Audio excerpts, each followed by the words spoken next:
wardroom before the camera turned. Hello, welcome. Well, Davos this year began with the Indian Prime Minister telling everyone at the plenary session that climate change is one of the major issues that all of us need to come together and try and solve. And when it comes to climate change, for many years, it's really felt as if the entire planet is heading for a precipice and no one's really doing anything much about it. They're trying to, their voices out there in the wilderness, but no one's stopping the planet can do. Because at the end of it, this is one thing that we're all in it together in one form or the other. And I have to tell you, I have not seen a climate panel quite like this in a long time. Anybody who's really influential in the climate movement is here with us. And I'm going to start off by welcoming perhaps the face of the climate crisis and what we need to do about it. Not the face of the climate crisis, but what we should do to fix the climate crisis. Vice President Gore, it's a pleasure and a privilege, sir, to have you with us. Jennifer Morgan of Greenpeace, another organization that has done so much work on it.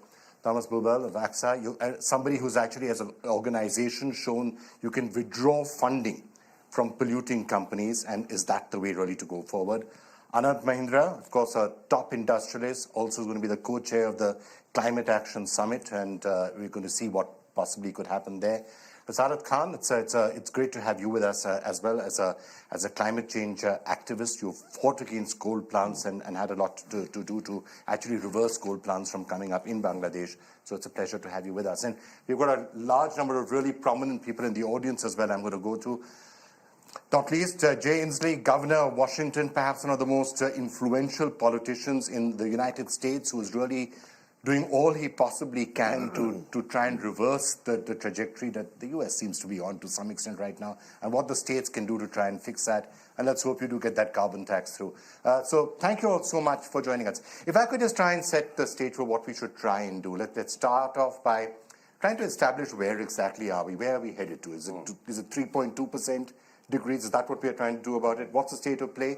And then what can all of us do to try and fix it? Finally, what might technology be able to do? Will we get a technological solution before we can actually fix it? Maybe an AI coming in to fix it, but it could be something more mundane than that as well. Vice President Gore, why don't I start off with you? Where are we? Well, thank you, Vikram. That was a great setup. And before I answer your question, I want to underscore your recognition of Governor Jay Inslee from the state of Washington. Not to be too U.S.-centric, but our president's going to speak here tomorrow, and I have no comment on that. But I will say this, that several governors of our largest states, hundreds of cities, and thousands of U.S. businesses are now ensuring that the U.S. will not only meet but exceed the commitments it made under the Paris Agreement. And Jay Inslee has been a preeminent leader in that movement, and he's the only governor who came over to this meeting to hold the flag and say we're still in. So I want to thank him for that. And the U.S., by the way, can't legally leave the Paris Agreement until the day after the next presidential election anyway, legally. And if there's a new president, excuse me a moment, there will be a new president could give 30 days notice and we will be back in the agreement. So where are we? From the beginning of this struggle to solve the climate crisis and the steadily increasing awareness that this is an existential threat to the survival of human civilization, the challenge has been that the maximum that's politically feasible has fallen well short of the minimum that will really solve the crisis. So what do you do in that condition? You keep trying and you expand the limits of what is politically feasible. The Paris Agreement was a fantastic and historic breakthrough. Every nation in the world committed to go to net zero global warming pollution by mid-century. It's fantastic. But you add up all the specific commitments of all the nations that agreed, it still falls short of what's necessary to stay below 2 degrees or 1.5 degrees, the aspirational goal. However, and this is the real purpose for this step-up meeting, the Paris Agreement requires every nation that signed it to make a comprehensive review of their commitments every 5 years. That process for 2020 starts this year. And that's why the World Economic Forum is putting such a focus on it.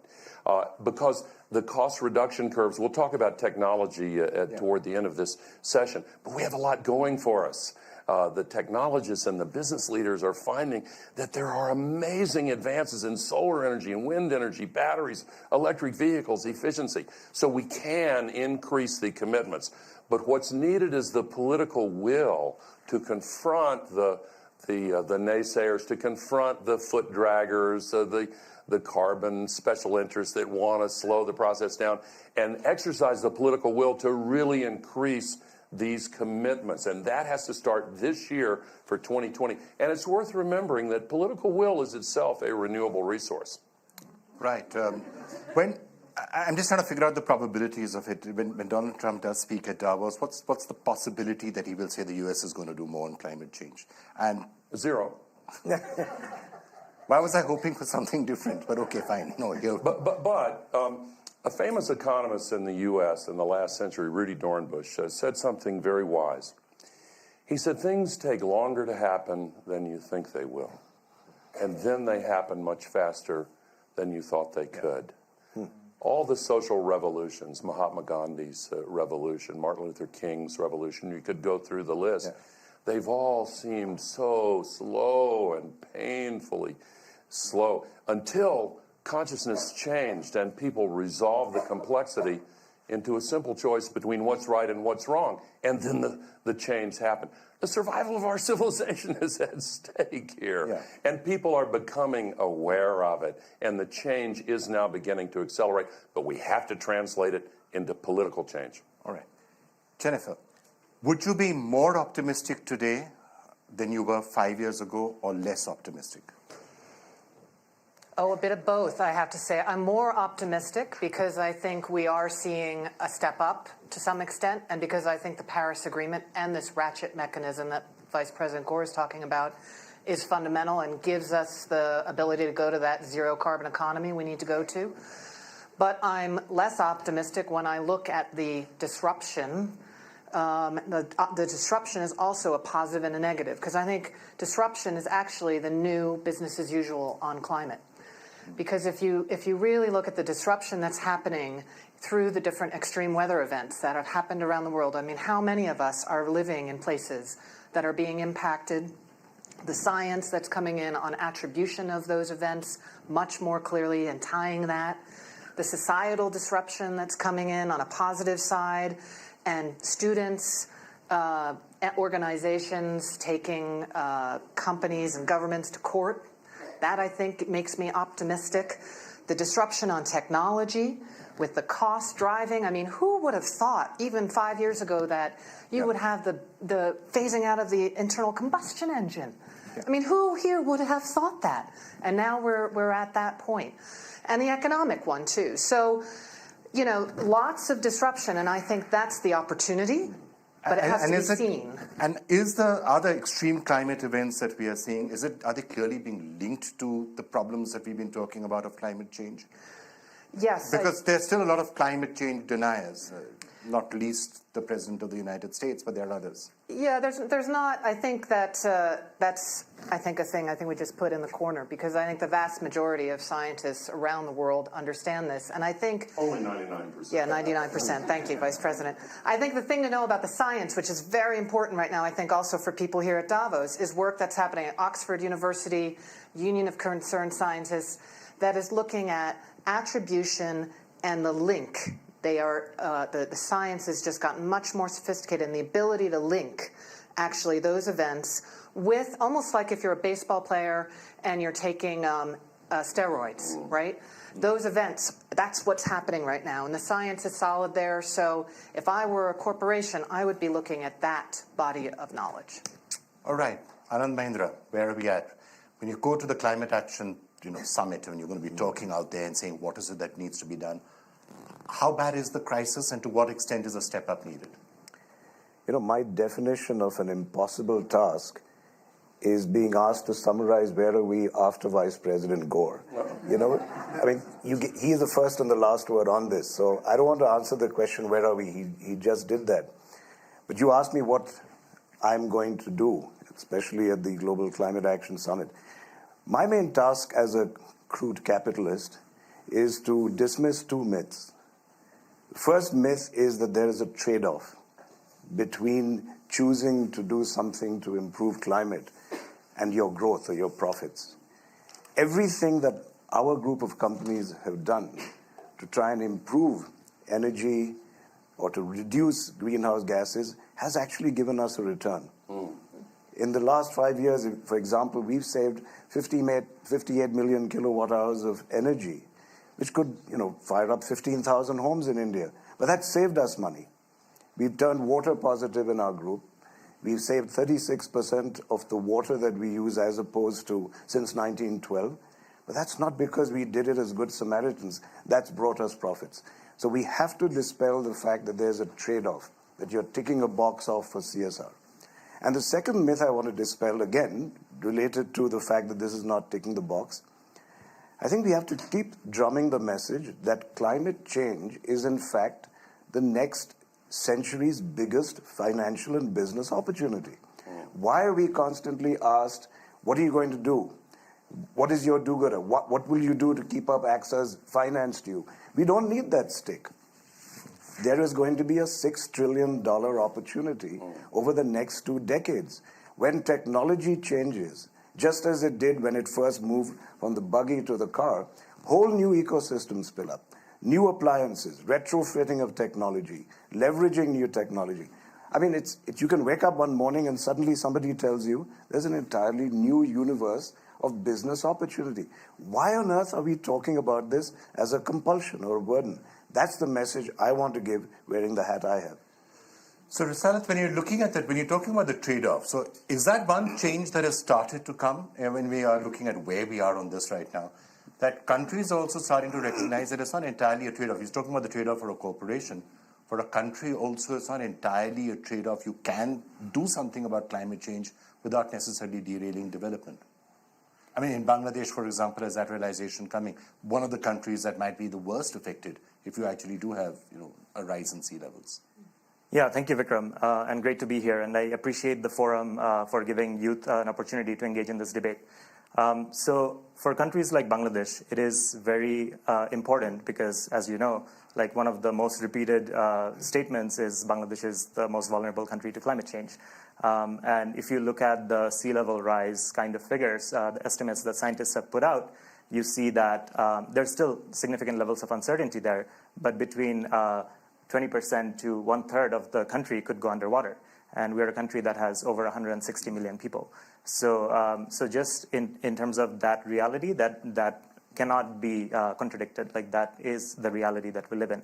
Now, you talked about technology, and I do think that technological shift is happening where now countries like Bangladesh, countries that still have challenges to do with energy access, they can actually leapfrog these previous technologies of the previous century and actually go on to new technologies like renewable energy, solar, wind, and so on, and really address this challenge head on. Because when you're making investment decisions about these coal power plants and so on, you're essentially making decisions for the next 50 years. These are infrastructural decisions. So, and right now, all over the world, coal power plants are being shut off. So what does that tell us about whether this is a good decision or not? So the technology now exists to enable countries to realize you don't have to necessarily trade it off. No one's saying live without electricity. Just have electricity of a slightly different type, not coal-fired, but renewable. Use solar instead of something else. Have electric vehicles instead of, the internal combustion engine. That's an interesting point. Obviously, I just want to come to the extreme weather events to some extent, because when we're talking about the trade-offs and where we are, how do you look at that? Because for insurance companies, this must be increasingly becoming a nightmare. As you have more and more extreme weather events, look at all that's happened in the United States alone in the last some years. And unkind people were saying it's karma to some extent, which is really unkind. But even here at Davos, it's the worst snowfall that you've seen in a long period of time. Is this something you're factoring into all your calculations, that climate change is starting to have its impact in extreme weather events, and it's going to really affect the insurance companies as much as anyone else? No, you're absolutely right. Today, it's already a reality that this is impacting, and it makes our pricing more and more difficult. But today, it's still insurable. I think if you go much further to 2020, 2030, we can clearly say that a scenario between 3 and 4 degrees is not insurable anymore. Your basement shop in New York, your basement shop in Mumbai will at this point not be insurable anymore. And this is something we need to figure in. And to my mind, we have done a lot, but the glass is only half full and not half empty, but only half full. We really need to go further. And to my mind, it really needs both sides. It needs the governments to really take a very proactive attitude when it comes to investing into new technologies. So as an insurer, for example, I am looking at things in a long-term perspective, 20, 30 years. But today I don't have enough incentives from a regulatory perspective to really go into infrastructure. I would love to do more. At the same time, I do believe that businesses need to see it, as you said earlier, as a business opportunity. And in my case, it's pretty simple. I have a good return potentially from investing into coal. I have lots of claims of having all these consequences. If you make this equation, you will end up with a negative result. So for us, it was very clear, and I used it as a business opportunity. Having a little bit less on the investment pays out significantly on having less claim, is being able to provide insurance still. And I would really like this to penetrate into other business areas. And when we put out the first chunk of green investments of 3 billion, we calculated this over 6 years because we thought nobody would take it. It was gone within 2 years. So the demand is there. Vikram, I would like to commend Thomas and AXA from divesting all of their coal investments. That's genuine leadership in the business community. Thank you. You had previously divested from oil sands. Significantly, the largest sovereign national wealth fund in the world, the Norwegian Sovereign Wealth Fund, whose income came entirely from oil and gas in the North Sea, has just announced that it is 100% divesting from all oil and gas assets. Why? Thomas gave us one of the reasons. But these carbon assets are now becoming stranded. You remember the subprime mortgage crisis. So many millions of mortgages that were actually worthless, but people didn't realize it quickly enough. And it caused the Great Recession. Now we have a subprime carbon bubble. 2/3 of the existing carbon reserves cannot be burned, but yet they're marked to market on the books of sovereigns and multinationals. At what point will they realize they're actually worthless? I don't know when that realization will occur, but it will, and it will occur within the time span relevant to long-term investors. But if I may say one more thing, Anand is one of the co-sponsors of the crucially important California Summit meeting in September. I would like to challenge you gently, Anand. You have done so much. Can you lead the way with business at that California Summit by announcing some higher aspiration and commitment? I have to tell you, Vikram, in a sense, Vice President and I have set you up a little bit. We're going to use this panel that you're doing to actually issue a call to action. Thank you, Vice President. Vice President is referring to the Global Climate Action Summit in September, led by Jerry Brown, the governor of California. I'm a co-chair. And I have been requested and very willingly acceded to issue a call to action. First, to my own colleagues and my company, I commit that all Mahindra Group companies, all of us in our group, every company will commit to the Paris Agreement. What I'd also like to say is that all of our companies will commit to the Science Based Targets Initiative. If you don't know about that, look it up. But I think it's the one way in which every company in the world can find a roadmap, a very quantitative roadmap in how they're going to contribute to meeting the Paris goals and to getting climate change to be restricted to 2% global warming. There are metrics, there are methodologies. 300 companies have committed. 2 out of my own group companies, the highest emitters, have already committed. I would like to issue a call to action that let's all work on this so that by the time we reach the summit, 500 companies will have committed. I hope that meets your approval. Thank you. Fantastic leadership. Thank you. I'm sorry for setting you up with No, that's fine.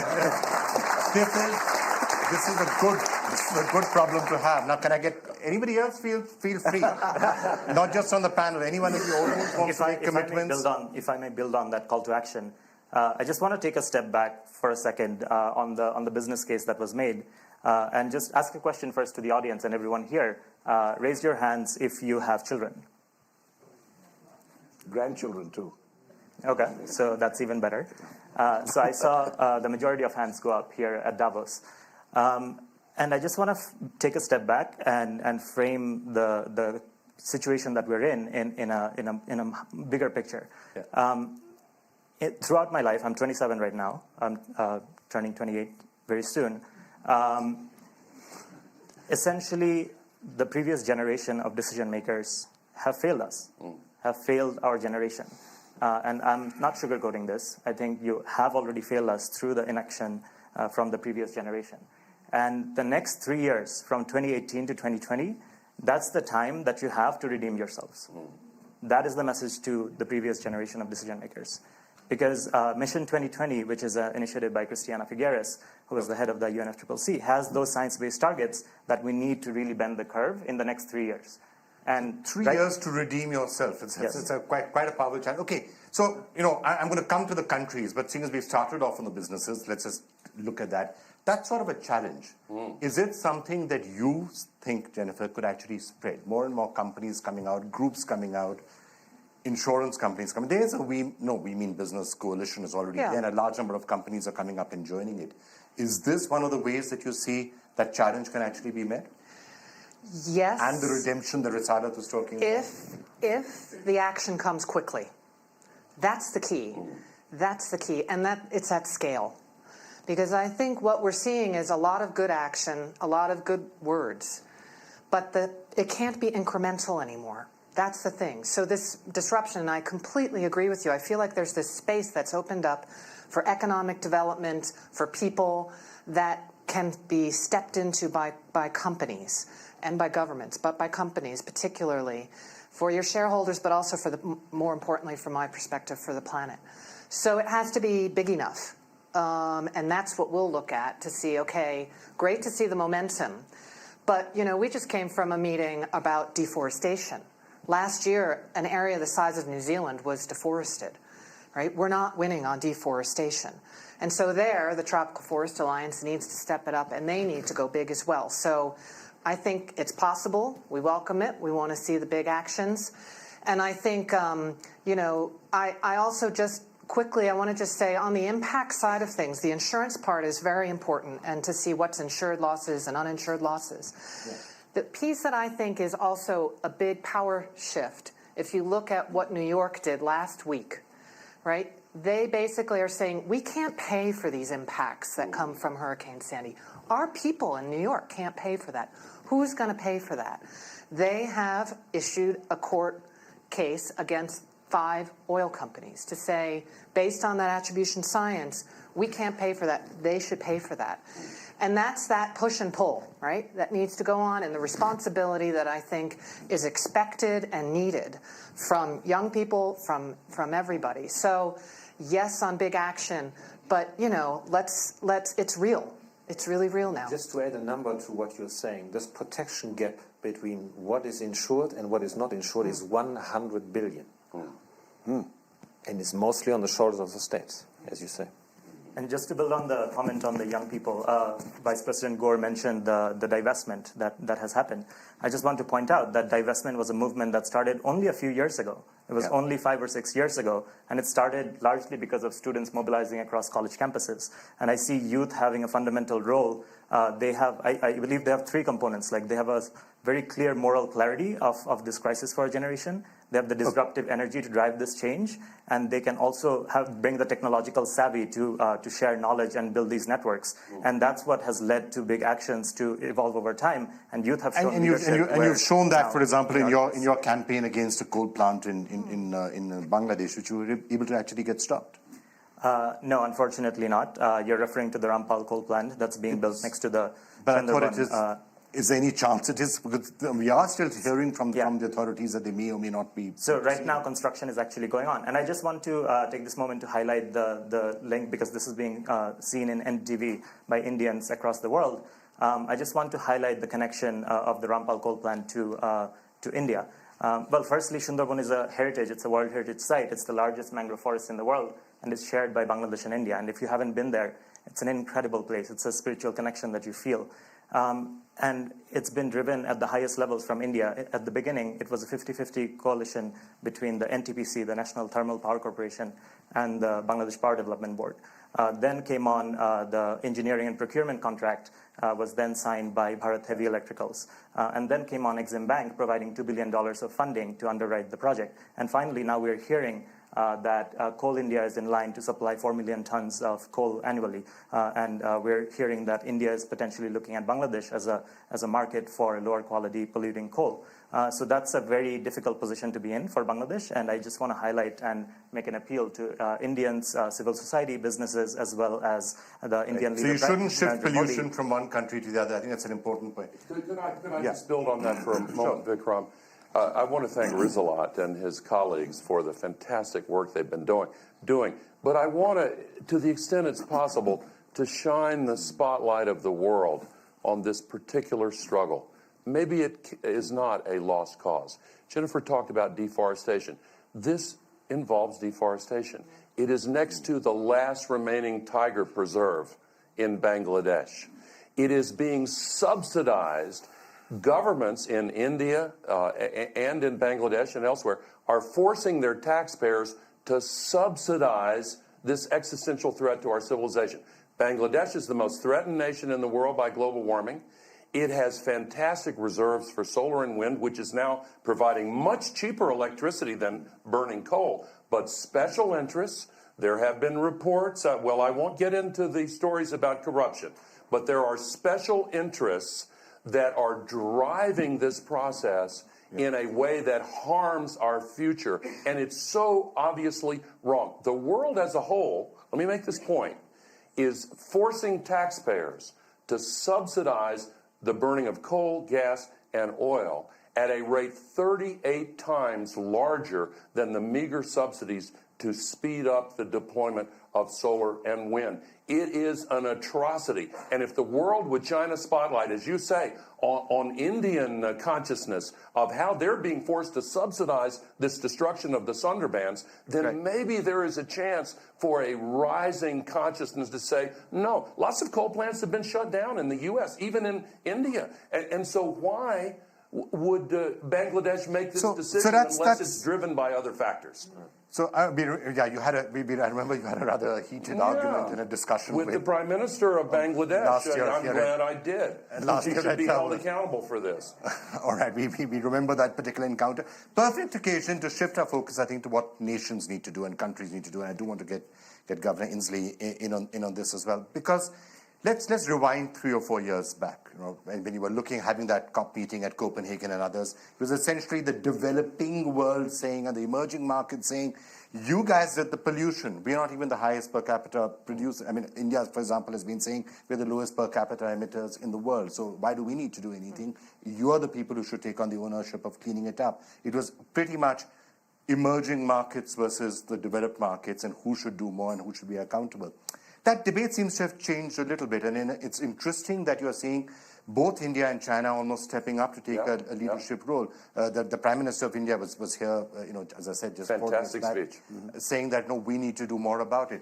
Is that dialogue and debate changing now a little bit? And it's interesting that just as China and India are stepping up and saying we will do more, the United States, which is actually the country which is probably at the most critically insufficient action list, if you see the climate action tracker, the US is at that end of the spectrum of what it is doing.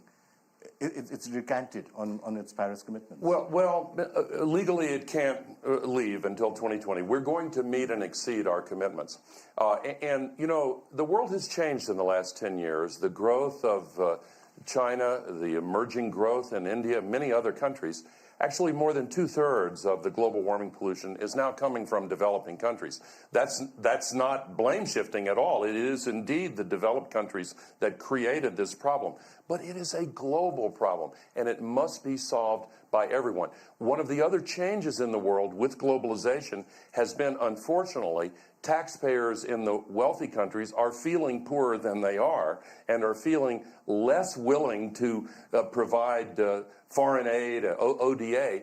But the developing countries have become increasingly aware that, as Anand said, this is the greatest business opportunity in all of history, and private investment is flowing. If the barriers are removed to the deployment of renewable energy, batteries, we're at the early stages of a global sustainability revolution that is based on hyper-efficiency, driven by the Internet of Things and machine learning and artificial intelligence. It has the magnitude of the Industrial Revolution, but the speed of the digital revolution. And it is creating astonishing new ability to manage electrons, atoms, and molecules with the precision IT companies have used in managing bits. And smart businesses are taking advantage of this and discarding the illusions based on the past and rushing toward what the new generation is demanding. They want to work for companies that have a purpose, that share their values, are committed to saving the future of human civilization. And businesses can thrive and prosper and are doing so by committing to this brighter, hopeful future.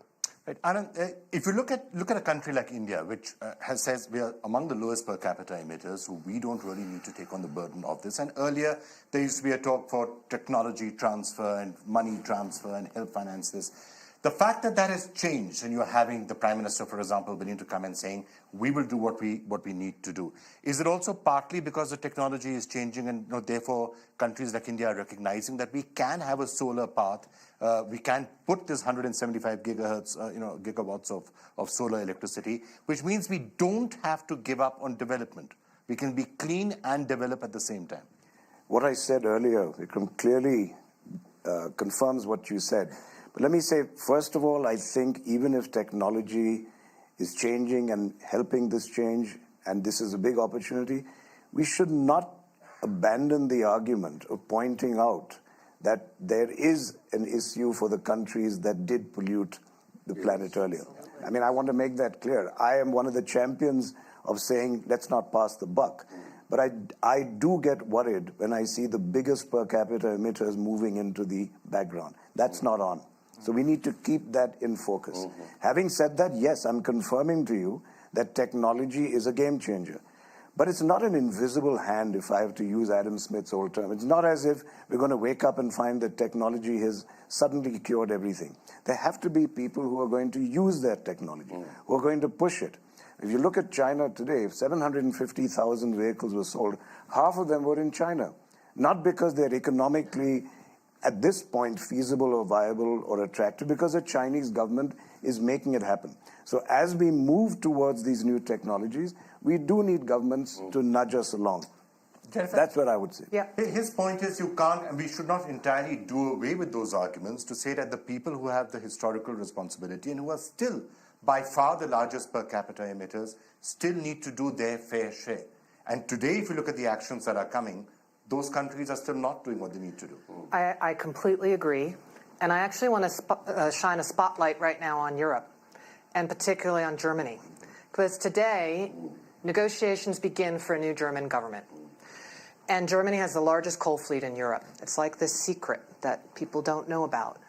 And they have to commit to phase out coal by 2030. They have to do this. Absolutely. And they have to do it in a way that brings workers, has a just transition for workers. Because I think, the pace that we need to make this change happen, it needs to be a compact with government, with the companies. So a company like RWE needs to be part of that and needs to make their responsibility, and the local communities that are there as well. So I think, it's great to have President Macron and Chancellor Merkel come here and talk about this, but the action at home that Germany needs to do on that phase out, the action that France needs to do on renewable energy, and then to lift it up in these 3 years, Europe has to get its mojo back. Like now, it has to get its mojo back because of the great leadership on the state level in the United States is fantastic. But without the White House, and in fact going in completely the opposite insane direction, that's what we need. So fantastic coming from India, but if we don't get that kind of decision coming, so we need your help. We need to weigh in with Chancellor Merkel and in Germany in the next weeks. Right. So, I'm going to come to the United States and come Ainsley in on that as well. But Europe, Yes. historically, if you look at the per capita emissions and where the historic emissions have come from, Europe very clearly shares a large share of I mean, we shouldn't get into a blame game, but perhaps we do have to some extent. And the actions being taken right now in Europe, still not sufficient. No, I fully agree. Look, I think what is important is that, yes, governments need to act. Yes, governments need to clear the way. But at the end of the day, the market mechanism needs to lead the way. And that's why when we talk about divestment, for example, we have to also accompany the existing players, because there's many of them that are not that evil, that want to change.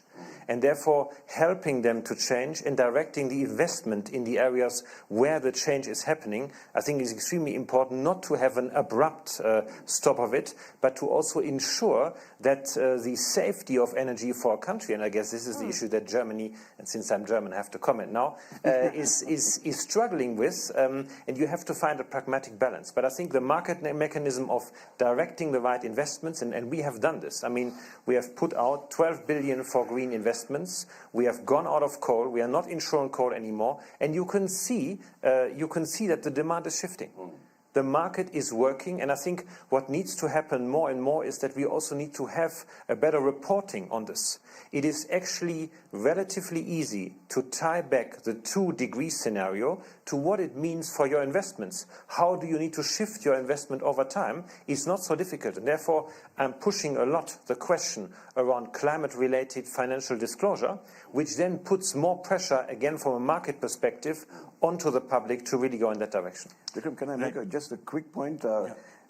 We've been talking about model imperatives, about market mechanisms. I want to pick up on a point Vice President made about purpose. There's another real advantage companies were going to get out of this. What do we do as CEOs? We try to make our people come to work every day, come for something more than just improving earnings per share. It's the biggest job today, cultural change, getting people to come with passion, getting millennials to come to work for us.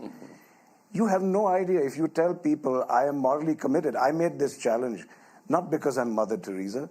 I'm doing this because my people want me to do this. And because when I make that commitment, I attract more talent to my company. There is a benefit to having a purpose-driven corporation. So thank you for bringing that up. If I may build on that for a second. So you brought up millennials, and I think there are over 3 billion youth in the world right now. I am here as a global shaper with the World Economic Forum's youth community. And if you look at the economic system, like, yes, there's the business case, and yes, that's how the world works. But we also have to think about that for youth in the economic system, our future is considered an externality.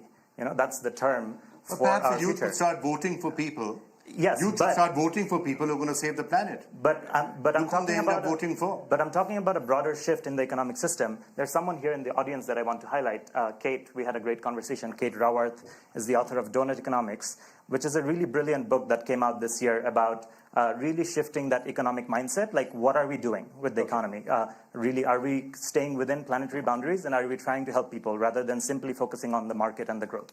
All right. I just want to turn my attention now back to the United States. Governor Inslee, I have to say it's a privilege to have you with us, because you're one of the people who has taken the leadership to say, all right, if the federal government is not doing something and the president is going in a certain direction, states will take it upon themselves. And you've been trying very hard to push a carbon tax, which we sincerely hope you'll be able to get through later this year. Could you tell us about some of the efforts that are being taken in the United States to make sure that those commitments are met in some way? The states are able to do what the central. Please, just keep sitting and talking. That's Thank you. Yeah. You're afraid I'll go on forever. I noticed that. That's I can do that, by the way. Listen, I will answer that question, but first off, there's a challenge on the floor that has to be met. We have a great young leader from a younger generation from Bangladesh who has challenged 1 billion baby boomers to get off the dime and not leave a legacy of the destruction of this planet behind the age of Aquarius. And I want to tell you, on behalf of 1 billion baby boomers, I'm authorized to commit that we are not going to allow that to happen. And we are going to make sure we solve this problem. And I'm going to go back tomorrow to work on this, okay? And I'm serious about this. Look, I'm going back Monday. I'm going to meet my legislature. We need a carbon tax in my state. It will be the first carbon tax in the United States to create an investment pool to help these businesses develop. That is a common sense measure, but it is a moral responsibility. Now, I've come to Davos to just bring a dose of hope to this place. And I think there's 3 reasons we ought to have a big dose of hope. Number one, when the president arrives here today, do not be shocked if he looks around at 5 feet of snow and says, I guess there's no climate change, because look at all this snow. But I want to point out that since he announced that he wanted to take us out of Paris, and the vice president's right, we're not out yet, and we won't be till there's another president. We're going to have another shot at this. Not one single nation, state, province, or city has followed him. There is only one man in this parade, and no one has followed him in this regard. And this is great news, and we should celebrate it. Since he made this announcement, 3 Republican governors have joined what Governor Brown of California and I have started, the United States Climate Alliance. We have 15 states now, including 3 Republicans, who've committed to the Paris Accord, and we're all doing our best to make sure that happens. And by the way, this alliance is not a small thing. It represents 40% of the United States economy. 40% of the United States economy is in effect in the Paris Agreement and acting. We would be the 3rd largest economy in the world if we were a separate nation, and I'm not suggesting that at the moment. So the message in Davos is, we're here, we're not giving up. The United States Climate Alliance is still on the move. And the reason is this is happening is because this is a tipping point, as the Vice President described. It's a tipping point where in the same week in Seattle, where the Cascade Mountains were on fire, and ash was falling on Seattle under the hoods of people's cars, and it's never happened before in the history of Seattle. People could see visually what is happening in their own lives. At the same time, we realized that we have the Western Hemisphere's largest manufacturer of carbon fiber that's going into electric cars. So this is a tipping point moment. That's why the politics is changing so dramatically in the United States. And the last thing I want to say, I'm so optimistic. We finally have Al Gore showing a little passion on this subject. So I'm very happy. Thank you, Mr. Vice President. I appreciate your leadership. Actually, Vice President Gore, if I could just ask you, taking off from that, the fact that you've been displaying so much passion on this subject, has it sometimes become a liberal versus conservative issue in the United States? Is that part of it, that certain people will say, we're going to be climate change deniers just because Al Gore feels strongly on the subject? No, well, or that liberals feel strongly on the subject. I mean, is that at all a possibility? No, I don't think so at all. And in fact, there's been extensive social science research in the U.S. that definitively disproves that meme. You know, in my home state of Tennessee, there's an old saying that if you see a turtle on top of a fence post, you can be pretty sure it did not get there by itself. When you see the persistently high levels of climate denial in the United States, unique and among all nations, you can also be pretty sure that didn't happen by itself. The coal companies, coal-burning utilities, oil and gas companies, some of them, have spent hundreds of millions of dollars pursuing the same blueprint that was innovated by the tobacco companies decades ago when they were faced with an existential threat to their business. They hired actors and dressed them up as doctors and put them on television to falsely say, I'm a doctor and there are no health problems associated with smoking cigarettes. That's what they have been doing with a huge amount of money. They've created a major cottage industry of climate denial. But you know what? They're losing badly. The percentage of people, over 2/3, who agree with the science and we have to do something has been steadily increasing. A majority of Republican voters, a plurality of Trump supporters agree with the science, agree that we have to do something. And there is a major new participant in this debate who is more persuasive even than Jay Inslee, and that's Mother Nature. Right. Because these climate-related extreme events, every night on the TV news is like a nature hike through the book of Revelation. People are connecting the dots on their own. Right. Governor Inslee, are they connecting the dots? Or when you see a snowstorm, exactly what you said that President Trump might do when he gets out here, there are extreme snowstorms in the U.S. for the last month and a half. There were hurricane after hurricane coming in, in the last over the last summer. Are people in the United States connecting the dots and saying something seems to be happening to climate? You cannot overstate how rapidly this is happening. And it's both frustrating and energizing in this regard. Because when the vice president started to try to educate the world, and he personally has educated the world, you cannot overstate his impact in this regard. But when he started decades ago, and I asked him to come to talk to my Congress, and he had incredible graphs, persuasive parts per million presentations, and ocean acidification and pH levels, And these graphs were extremely impressive to me because, I'm interested in science. But this is not Al Gore's graph anymore. It is ash on the hoods of the cars in Seattle that people have never seen before. Now, a visual image in a person's life is 10,000 times more mind-changing than any graph ever invented. And that is going on. That's what I'm talking about. You mentioned this issue of Democrats and Republicans. We are starting to see the potential cracking of this wall in the Republican Party. And this is a very beneficial thing. And it's very interesting. 8 Republicans in California voted for Jerry Brown's cap-and-trade system. And I went and met them, and I asked them, why are they doing this? And the leader of the Senate said it was simple.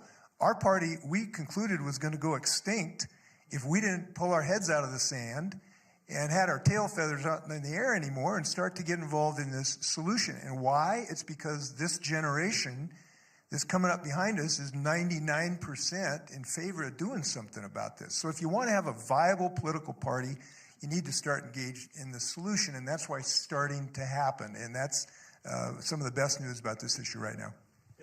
Paradoxically, the fact that we are starting to see some of the actual impact of climate change is one thing for Vice President Gore to be saying inconvenient truth. This is about to happen, But as he's saying, when you actually start to see it in your daily life, that's when political pressure starts to build up on governments also to say, hang on, if you're not going to fix this, we're not going to vote for you. And that's when governments start to act. Yeah, absolutely. And I mean, if I could speak with each leader at Davos, I would just implore them to connect those dots, internalize it as a human being. Because I think people are starting to connect those dots. That's why you're seeing court cases. And the desperation in some ways, because especially youth they see that it's their future. But every leader here at Davos has to connect those dots. Some of them are, but I don't think the majority are. And that's where the pace and the scale of change is needed. That's where we have to step it up. Because if we don't step it up, we'll have these nice incremental things, but it's not going to cut it. Could I just add one thing? We had 1.5 meters of rain in Houston, Texas, the center of the global petrochemical industry. Puerto Rico is still devastated 4 months after another hurricane. We've had the worst fires in the history of California, mudslides killing people. And the same week that Houston was underwater, almost a third of Bangladesh was underwater from the extra increment of the downpours of the monsoons. Yeah. Now, here's the point. The scientists predicted all of this. They told us this was coming.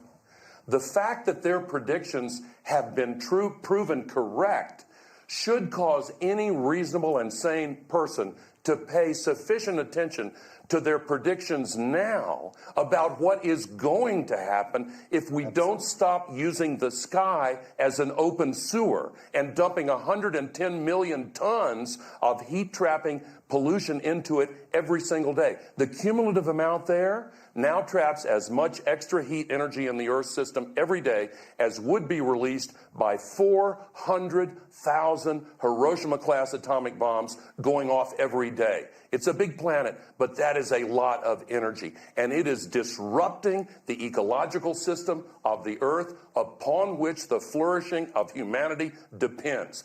Our generation cannot say to Rizalot's generation, it was just too hard for us. We couldn't think clearly about it because we were tweeting or because we were playing games or we were watching Dancing with the Stars. We have a moral obligation. We have a business imperative. We have a political responsibility. And I'm sorry, I'm getting passionate again.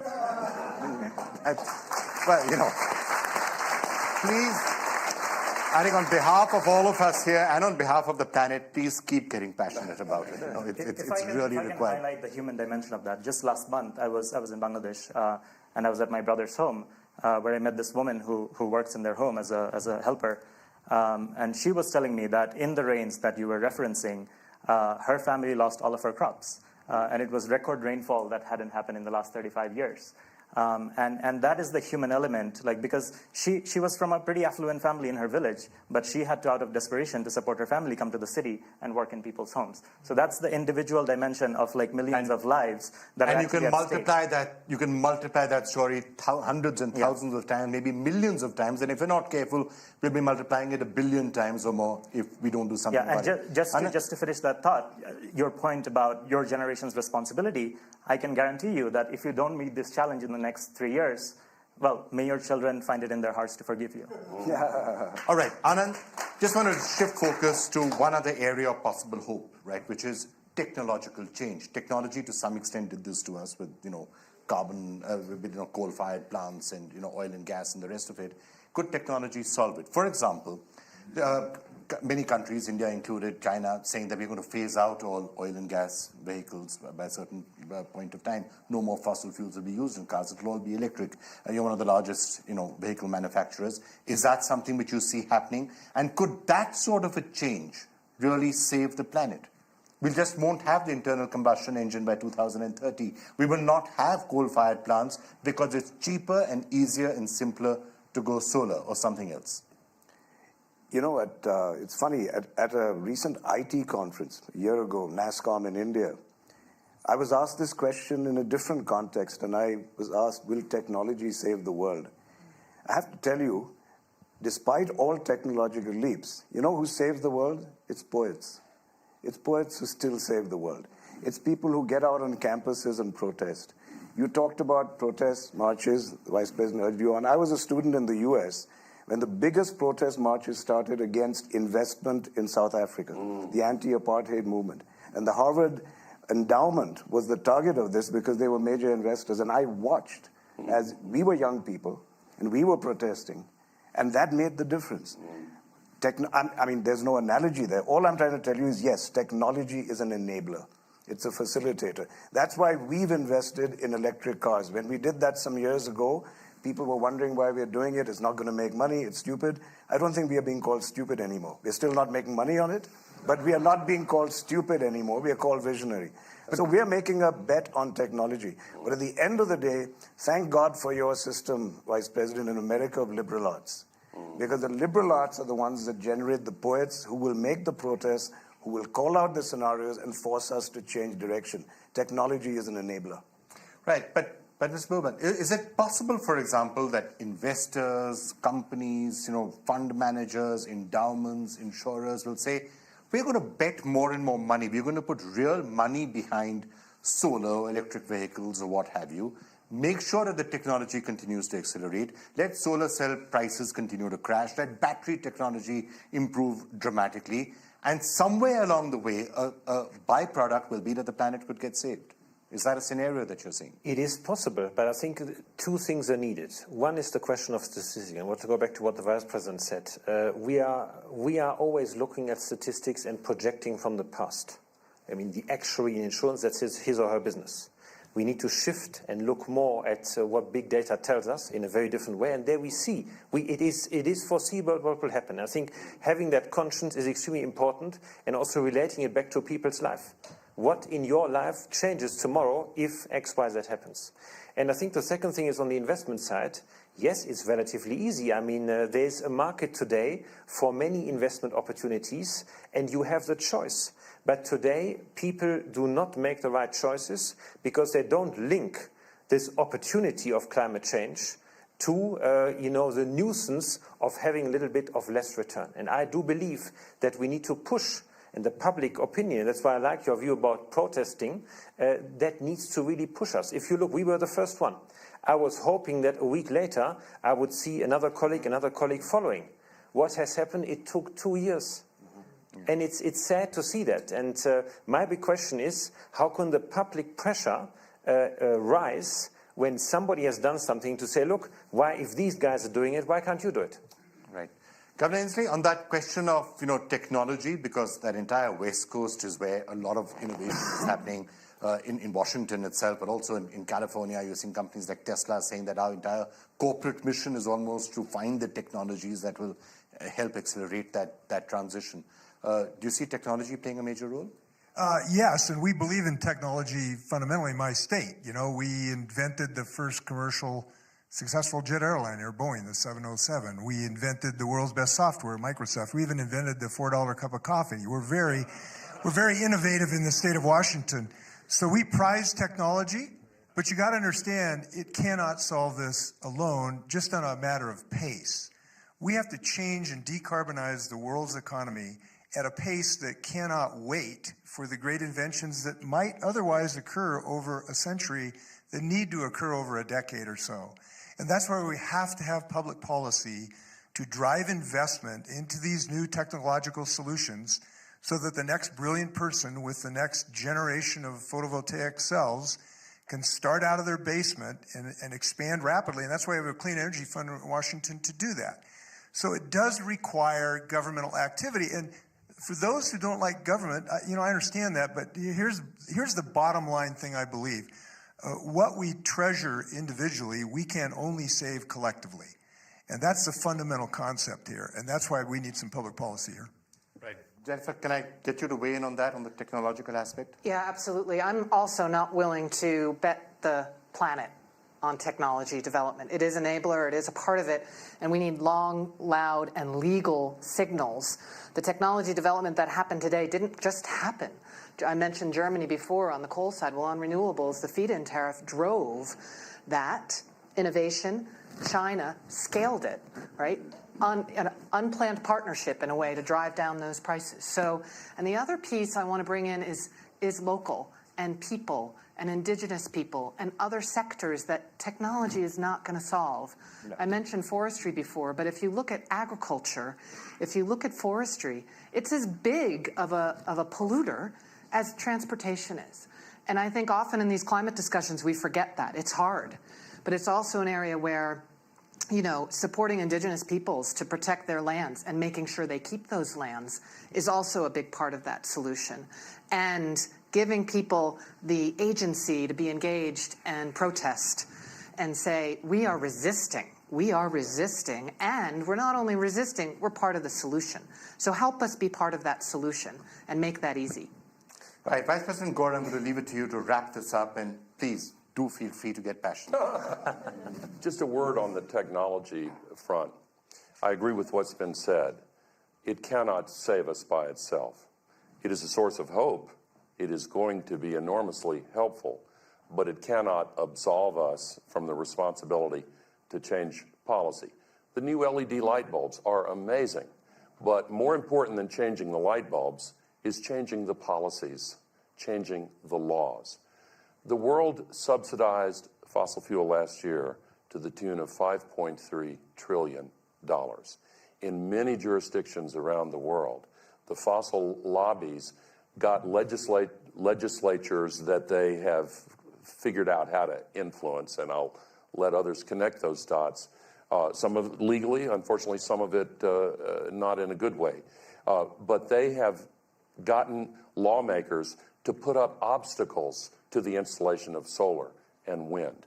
Now, the cost differential is getting so big that they're not going to be able to hold it back for very long. This year, we are likely to see contracts for solar electricity at 1 cent per kilowatt hour, way below the cost of burning coal. So we have these amazing new tools. And people remember what happened with computer chips, Moore's Law. They remember what happened with cell phones that became smartphones. It's amazing, flat screen TVs. The great news is that renewable energy technology, electric vehicles, batteries, all kinds of efficiency improvements, they are following that same technological pattern. But we have to make a decision to use these magnificent new tools and to remove the obstacles that the legacy companies that want to keep us in the past are putting up to the implementation of these tools. And to wrap this up, 2020 is the key date. 2018 is the beginning of this 2-year cycle where we need to convince every country in the world, all of whom have signed the Paris Agreement, to review their commitments and increase their commitments. Convince them to look at what is now possible. Convince them to respond to the rising generation and convince them to save humanity's future. We can do it, And the primary reason, I'll say again, is that the will to change is a renewable resource itself. The will to change is the renewable resource. The perfect line to end this on. Thank you all so much for having joined us. Thank you all for the efforts that you individually and collectively are putting into saving the planet. And let's hope you succeed. Thank you all so much. Thank you very much. So slow off the mark here? Because we prefer comfort Yeah. than challenge, in truth. Yeah. And a lot of us do the same in our private lives. Let's not be too hypocritical about this. But it's much easier to say it doesn't really matter, Yeah. and it's not really happening anyway. But to look at the consequences of what's happening is the adult thing to do, and Yeah. that's what we have to do now. And you look at these beautiful animals and then hear that we have lost more than half of all the actual animals, not the species, but the actual animals, just in the last 30, 40 years. Yes, absolutely so. Because we've got very, very sophisticated ways of killing them. Yeah, yeah. And we are in danger of losing half the species Yes. in this century. Yes? Multiple studies have shown us this.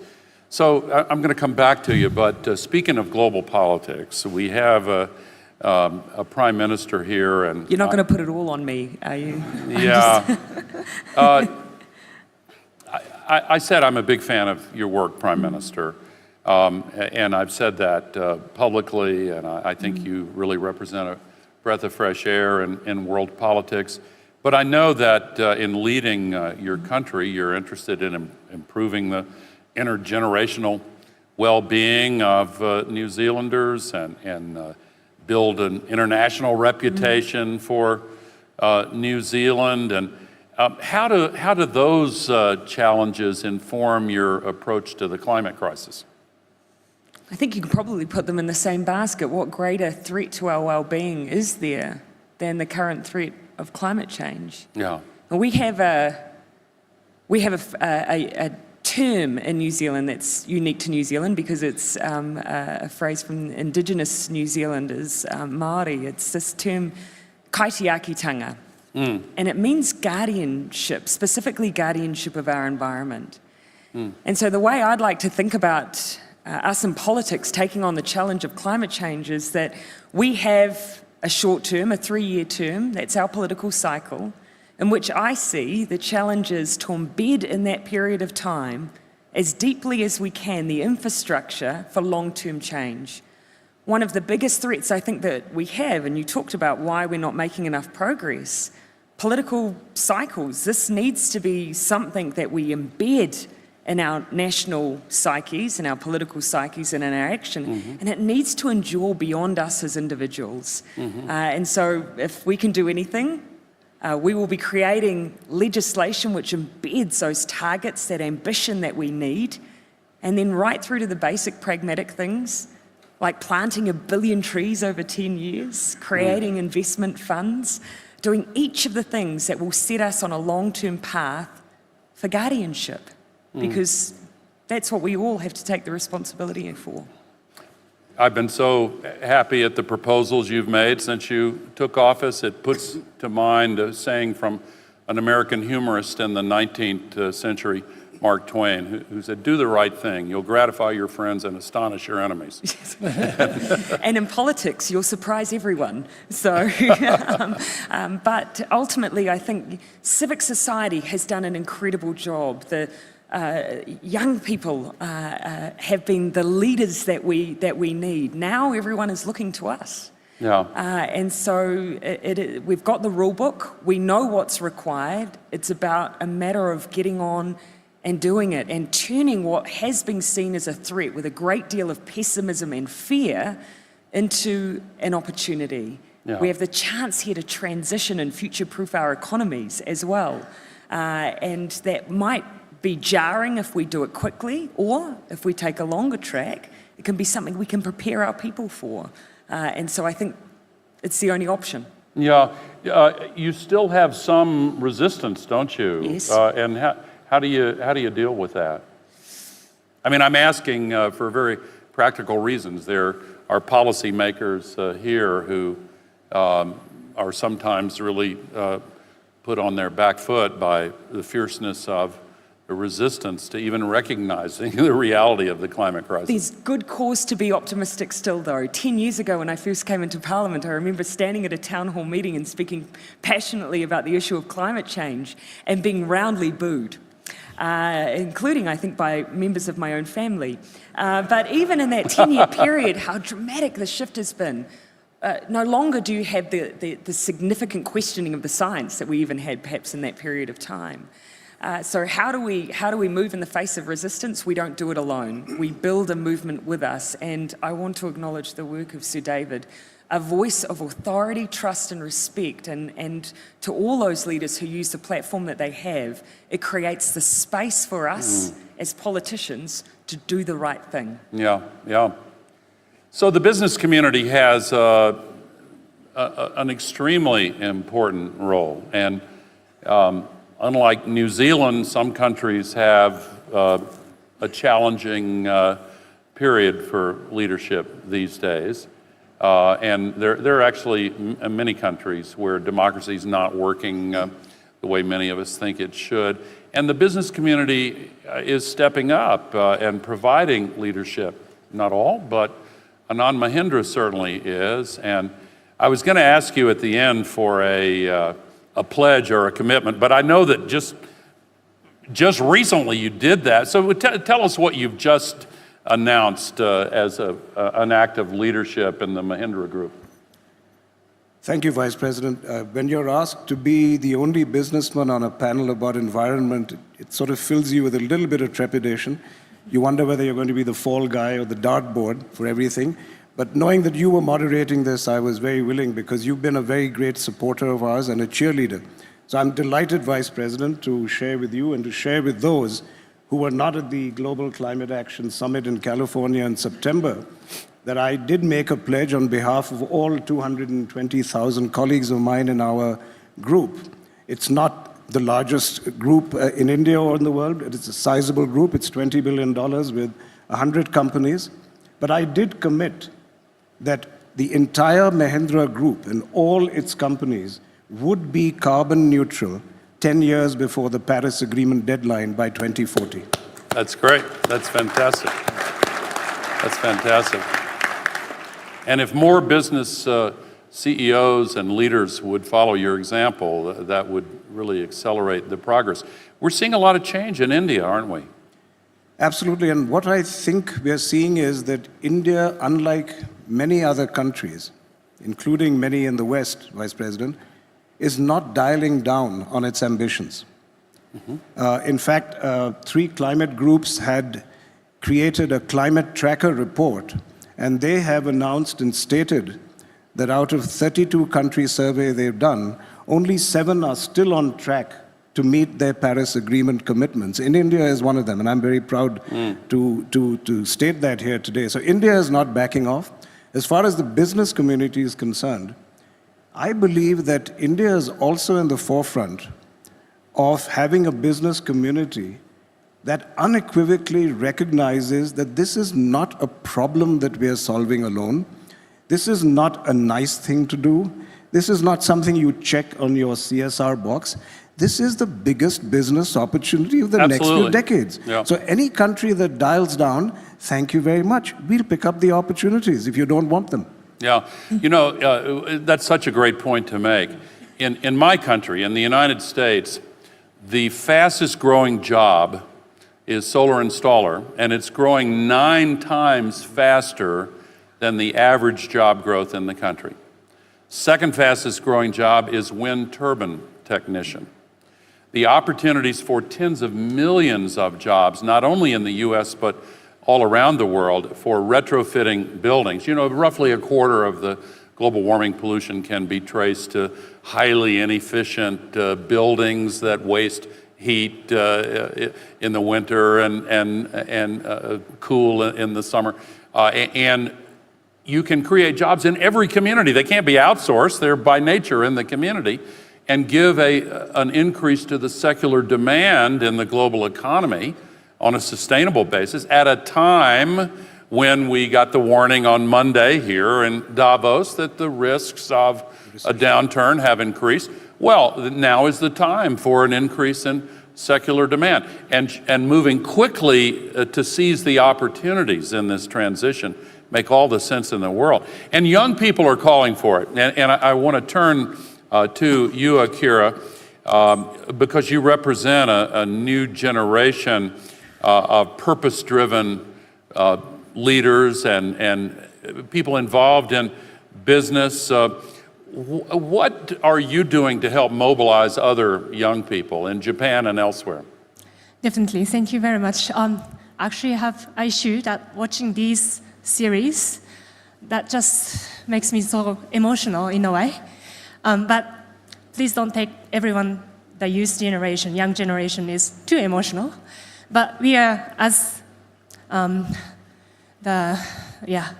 it's just mentioned, that we are just purpose-driven, and then we know what is right and wrong to us. And we are just taking that, like, we as a community, of course, as a global shapers community, but at the same time, as a community that we work in every day in the very rural basis or very local basis, that we are already doing so much, and we can see that how much we can already achieve as a local basis. So that's why I'm here after this to also present the pledge from the young generations for everyone to get on board. Yeah, then this is really the welcoming and opening opportunity for everyone to take their own voices in. Because for our young generation, then you just seen in the video as well before, David Attenborough's video, that for us, young generation, taking action for climate change or the sustainability or biodiversity, whatever you call it, is just as important as just breathing. It is so natural and normal for us. Well, thank you very much. I've been so impressed and so moved by your generation expressing in such a passionate way the reasons why we have to do more. And Sir David, you must feel some times where you have deep emotions coming from observing the beauty that you chronicle in your work and realizing the fragility and the threat to it. Over the years, you personally have changed, haven't you, in highlighting the threat to the natural environment. Isn't that correct? Yes, I think so. I mean, in the 1950s, I think I wasn't alone. I think most naturalists were aware that we could damage the environment and that a species might become extinct, and we could do something to stop that. And so we were very proud of the fact that we saw the Arabian oryx extinct in the wild, but had the wit at least to see that there were individuals in zoos around the world, and we could get them together, and we could reconstitute a breeding herd, and we could reintroduce them. Well, okay, we did.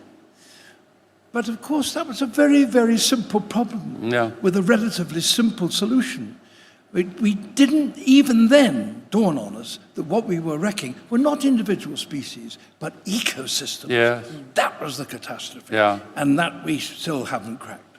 Yeah. Haven't solved that problem. Yeah. I focus mainly on the climate crisis. I think it's by far the most serious problem that we face. But in truth, it is the most serious manifestation of an underlying collision between human civilization as we have presently organized it and the ecological system of our planet. We're losing forests at a rate of 1 football field per second. We're seeing the acidification of the oceans. We're seeing the loss of wetlands, the loss of living species, as we mentioned before. And that's not something that can be easily undone. I find myself that there is a risk of people moving straight from denial to despair without pausing on the intermediate step of actually solving the problem.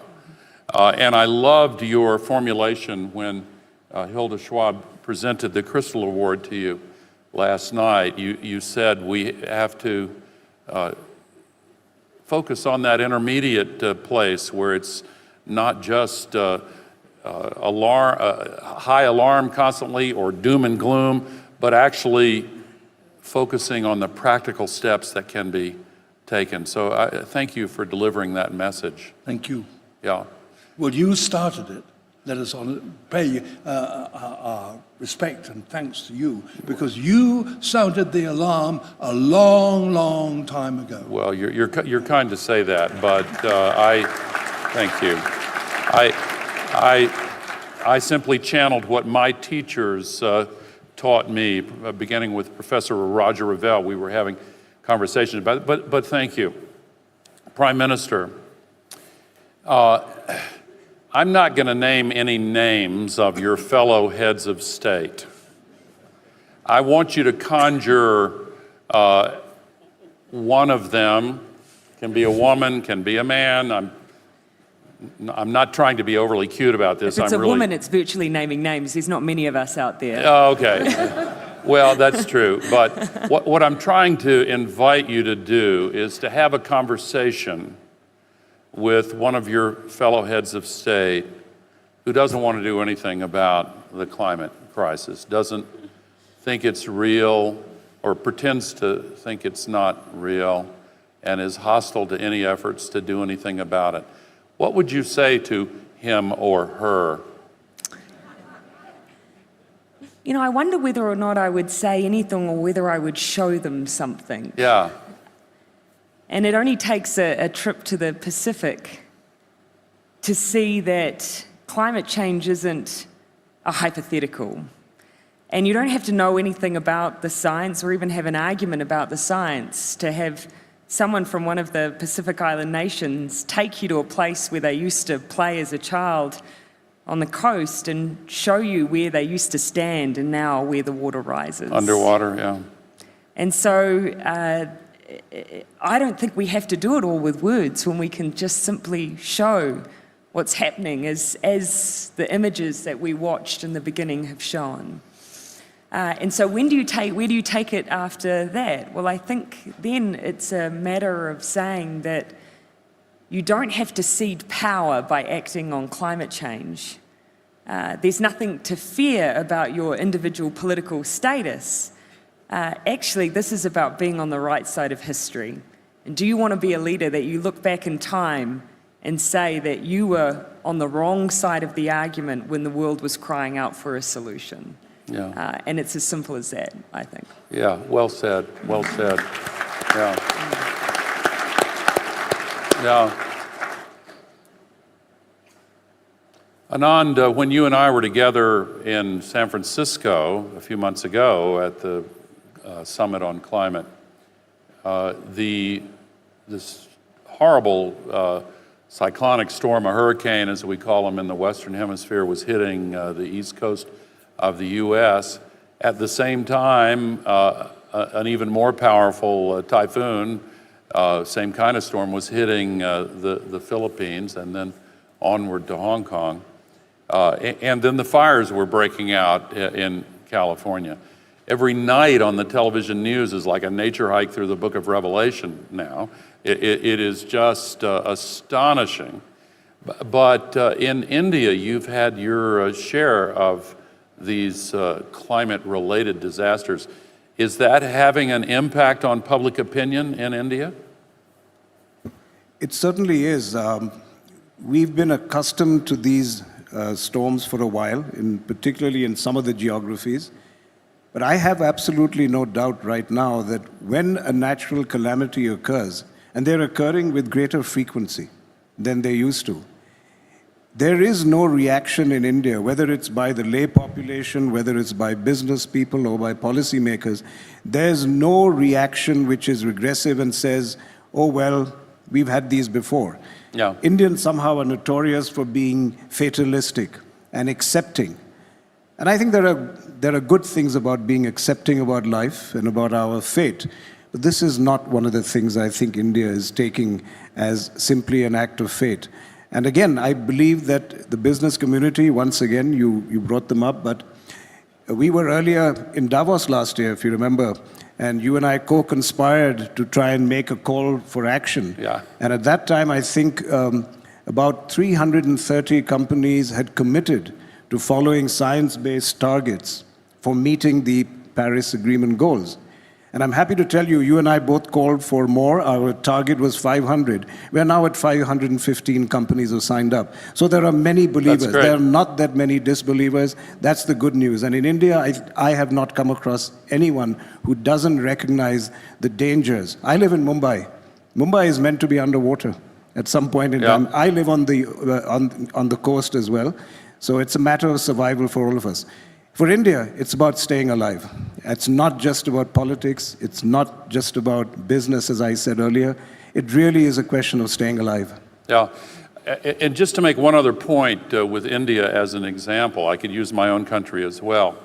The same fuels that are burned that create the global warming pollution and the climate crisis also, at the same time, create the kind of air pollution that makes people sick. And India has a particular challenge with air pollution in cities. And in my country, we have this as well. And in many places, China and India are well known, but there are quite a few other countries around the world that have this. But this is now also, particularly for the young generation, a motivating factor in saying we want cleaner air and cleaner water. And so linking the health consequences of our dependence on fossil fuels to the solutions to the climate crisis, I think is a step forward. No, absolutely. And young people, as you know, India is one of the youngest countries in the world. And the vast majority of people are under 25 years old. They understand that it is a matter of survival. You use that wonderful phrase, Sir David, about this is our home. And that's the message every young person in India has received from people who have some wisdom about this, that look, treat this like your home. This is not a hotel. Neither you nor your successors are going to be able to check out of here. And I think everyone's got that message. Yeah. And of course, Japan and you wanted to comment on that? Thank you. I'd like to, in a way, if I can, revert the question to all of you, because we, as a young people, we know it is the matter, and then it is the crisis, and we need to work on. And for example, like we are already doing so much in our own capacity. For example, myself, coming from a very rural community, already working on the zero waste, that we have already achieved up to 80%. That's how much we can do as a very small group of the people. But at the same time, I also respect how much you have already worked on climate change and all these issues.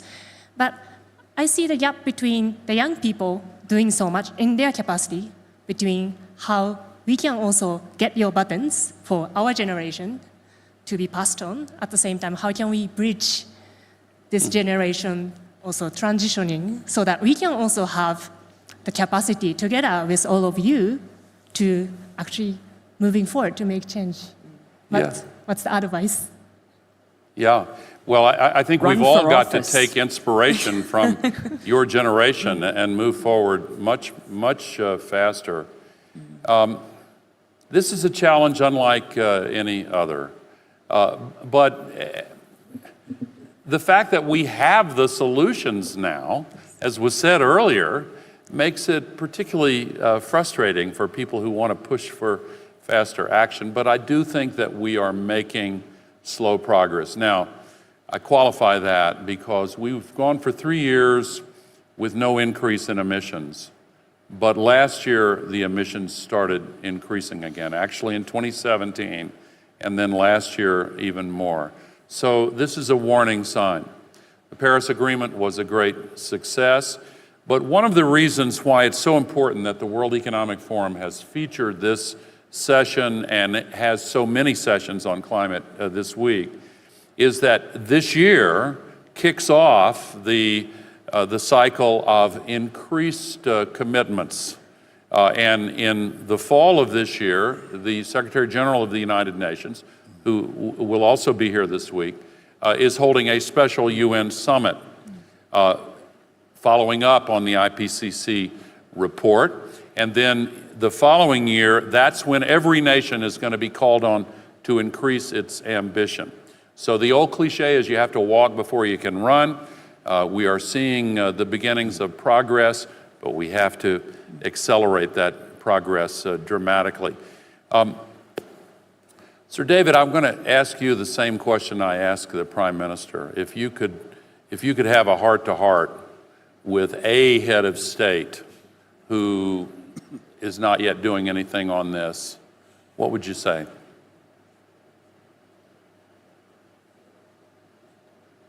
Think of the children. Think of the children. Think of your children and your children's children, and what we are doing to the planet at the moment. And could you look them in the eye and say, I knew what could be done to stop the degradation of the environment and of the climate, but it was too difficult and rather boring. Yeah. And I failed to do it. And you are now going to take the consequences. Yeah. Yeah. Sort of the ghost of Christmas future. Take a look. Do you want to be able to, do you want to have to say that? So we're running out of time here, but Prime Minister, I want to talk about economic impact, because sometimes there is this cartoonish view that we have to choose between the climate and the environment on the one hand and the economy and jobs on the other. We talked earlier about how many new jobs can be created and are being created with this sustainability revolution. But you have a unique initiative that's part of what's called the just transition. Yes. And with men and women who've been employed in the carbon fuel sector, you think that part of the world's approach to solving the climate crisis has to include an intense focus on a just transition for them. What are you doing in that regard? Actually, what we're inclined to believe is that any economy needs to start thinking about our measures of its success beyond just our economic success. And the traditional forms of measuring that have, of course, tended to be GDP and growth. And for us, that just doesn't tell an entire story. You can have, for instance, a country that's perceived to be thriving while their environment is degrading or while they're contributing to our global emissions. And so that's why we've started looking at doing things differently, not just having a scorecard, but this year, for the first time, and I see our Minister of Finance who's having to do actually all the hard work, I'm just the Johnny-come-lately, we will be undertaking a wellbeing budget where we're embedding that notion of making decisions that aren't just about growth for growth's sake, but how are our people faring? How's their overall well-being and their mental health, for instance? How is our environment, the clean and our fresh waterways faring in our state of growth? And these are the measures that I think give us a true sense of our success. And within that, of course, we need to then factor in, of course, as we transition our economy, how our people are faring in terms of their economic well-being and capacity. And so I'll give you an example. We have a region in New Zealand that has traditionally been an area for oil and gas exploration. But we announced last year that if we are to be honest with ourselves about our future, we need to transition away from oil and gas and fossil fuels. So we have ceased to offer any more permits for oil and gas exploration in New Zealand offshore. Now that was a significant move, but that was for us about anticipating where we need to move and saying, unless we anticipate that change, make that decision now, there will be a very jarring experience for the people currently employed in those industries. And that's what a just transition is all about. And so now we're using things like our green investment funds, we're using other mechanisms we've created around provincial growth to start investing in ideas like hydrogen and so on, to start transitioning our economies, and again, feed into those overall measures of well-being. Well, that's great leadership, and thank you very much. And Akira, I'm going to We'll give let you know how we go. I'm going to give you the last word, but beforehand, I want to ask Anand Mahindra, going from the nation-state level to the company level, you've made this very impressive pledge. You have to have a vision of how you can safeguard the jobs of the people, the women and men who work for you, and so you must see new opportunities opening up. Yes, Vice President, it's linked to the point I made earlier about this being the next few decades' biggest business opportunity. And you also alluded to the fact that right here in Davos yesterday, I think you mentioned, but even earlier in the last few weeks, there's this kind of opinion that's been simmering and coming up now that we are possibly facing a recession.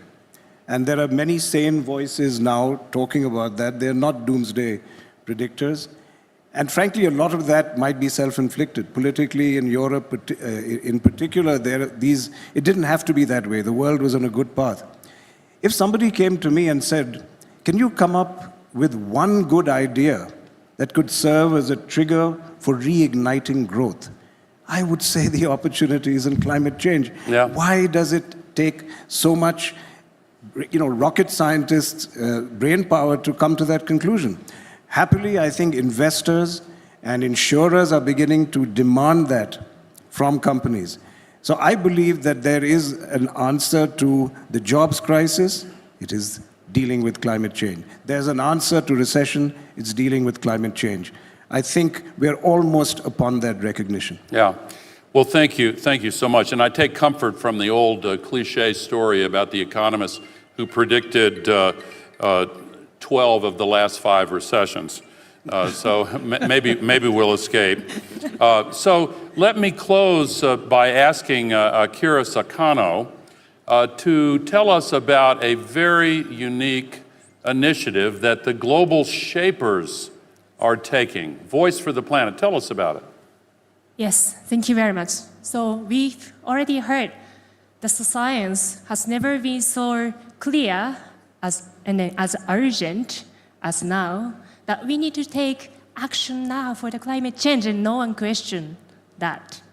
So as a young generation, the Global Shapers community, we'd like to welcome every one of you here to join our pledge, which is the Voice for the Planet, to add your voice and to contribute yourself to the action for the climate change. So this is the pledge that started as a Global Shapers community that we initiated. And then as a young people, I already mentioned, for us, taking action for the climate change is as important and as natural as just breathing. And then I believe everyone should be on the same place, should be on the same stage. And then that's what I'd like to present. So go to the website, voicefortheplanet.org. Please bring out your phone now. Go to the website, voicefortheplanet.org, and then please add your voice.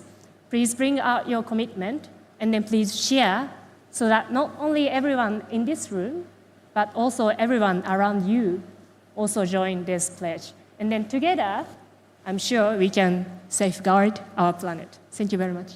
Well, thank you very much. Congratulations on, the Global Shapers have done such wonderful work, and thank you for this initiative. And it's voicefortheplanet.org, and it's a hashtag Voice for the Planet also? As well, when you share. On Twitter? Okay, very good. Great. So, ladies and gentlemen, I'm going to close this panel by thanking our participants, but I want to say in advance that we want you to stay in your seats because we're going to leave and then they're going to reset the stage, and we're going to have the great pleasure of hearing Sir David show us some more highlights of this fantastic new series.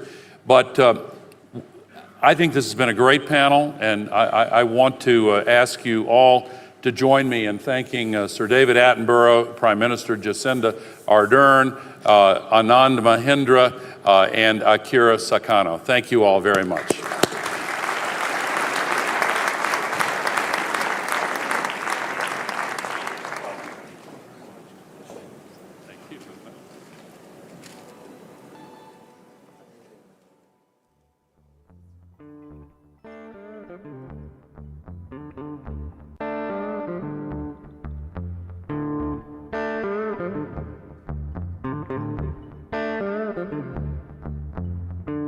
Discuss planetary boundaries, and then we're going to have this panel discussion, which I'm very much looking forward to because we have some great panelists.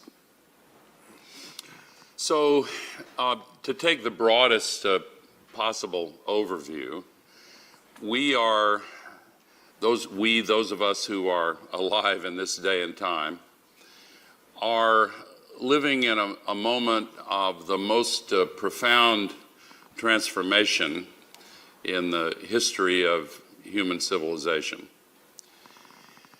We have quadrupled the numbers of human beings in less than a century, and I'm not going to get into a discussion of population dynamics, except to say briefly that, believe it or not, it is a success story unfolding in slow motion.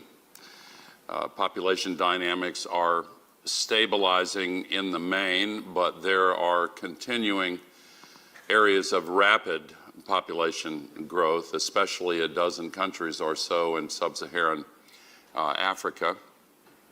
And by mid-century, Africa will have more people than China or India, and by the end of this century, Africa will have more people than China and India combined. So we have a continuing challenge to educate girls and empower women and reduce child mortality and make fertility management ubiquitously available. And when those four policies are implemented successfully simultaneously, then the population dynamics are likely to stabilize in those areas of continued high growth. But the rapid expansion of human population sets the stage as only one of three factors that have fundamentally altered the relationship between humanity and the ecological systems of the earth upon which our flourishing and even our survival depend. The second factor is the development of technologies far more powerful than any our grandparents or great-grandparents could have possibly imagined. And some of these technologies have led to miraculous improvements in the quality of life, but some have an aggregate power that is now enabling us to press against the limits of what the ecological system can absorb, can sustain itself in the force of these new technologies. Especially energy, because for 150 years now, when oil was first drilled in Pennsylvania and joined up with coal and then later gas, fossil fuels still to this day account for 80% of all the energy that we use in the global economy and in our lives on this planet. So population growth plus technological power, plus the third element, the most important, our way of thinking. And more specifically, to cite a few examples, our continued unhealthy obsession with short-term measurements of whether we are making progress or not, doing the right thing or not, and our unwillingness all too often to take a longer-term view. And ecological systems really require us to shift our way of thinking. But in any case, when you take those three factors and combine them, what has resulted is a collision between us and the ecological system of the Earth. And some parts of that system are now buckling from the impact. And we see this collision manifested in the destruction of forests around the world at a very rapid rate. Last year was the second worst year for forest loss in history. Generally speaking, we lose about 1 football field per second. The destruction of wetlands and mangrove forests, the loss of the web of life that we depend on and of which we are a part, the development of freshwater scarcity, the depletion of topsoils and underground water aquifers, the growing threats to ocean productivity. But the most vulnerable part of the Earth's ecological system by far is the climate system. And there's a very simple reason why that sometimes is obscured from our view. When we walk out of this building and look up at the sky, it seems like a vast and limitless expanse. But as most are aware, in reality, it's an incredibly thin shell surrounding the planet with a total volume of molecules that is only a tiny fraction of what exists in our imagination of the sky. And the power of 7.6 billion people with these powerful technologies that use fossil fuels for 80% of our energy means that we are spewing 110 million tons of man-made heat-trapping global warming pollution into that thin shell of atmosphere every day. We are treating it as an open sewer for the gaseous waste of our global civilization. We are trapped inside that spherical atmosphere that surrounds us, that little shell. And the accumulated amount of man-made global warming pollution that we have dumped there now traps as much extra heat energy compared to the entire existence of humanity prior to now, as much extra heat energy as would be released by 500,000 Hiroshima-class atomic bombs exploding every day. It's a big planet, but that is an enormous amount of energy. And there are certain aspects of the climate system, ocean currents, wind currents, indeed most parts of the Earth's ecological system that are finely tuned to the conditions present when human civilization first built our first cities 10,000 years ago.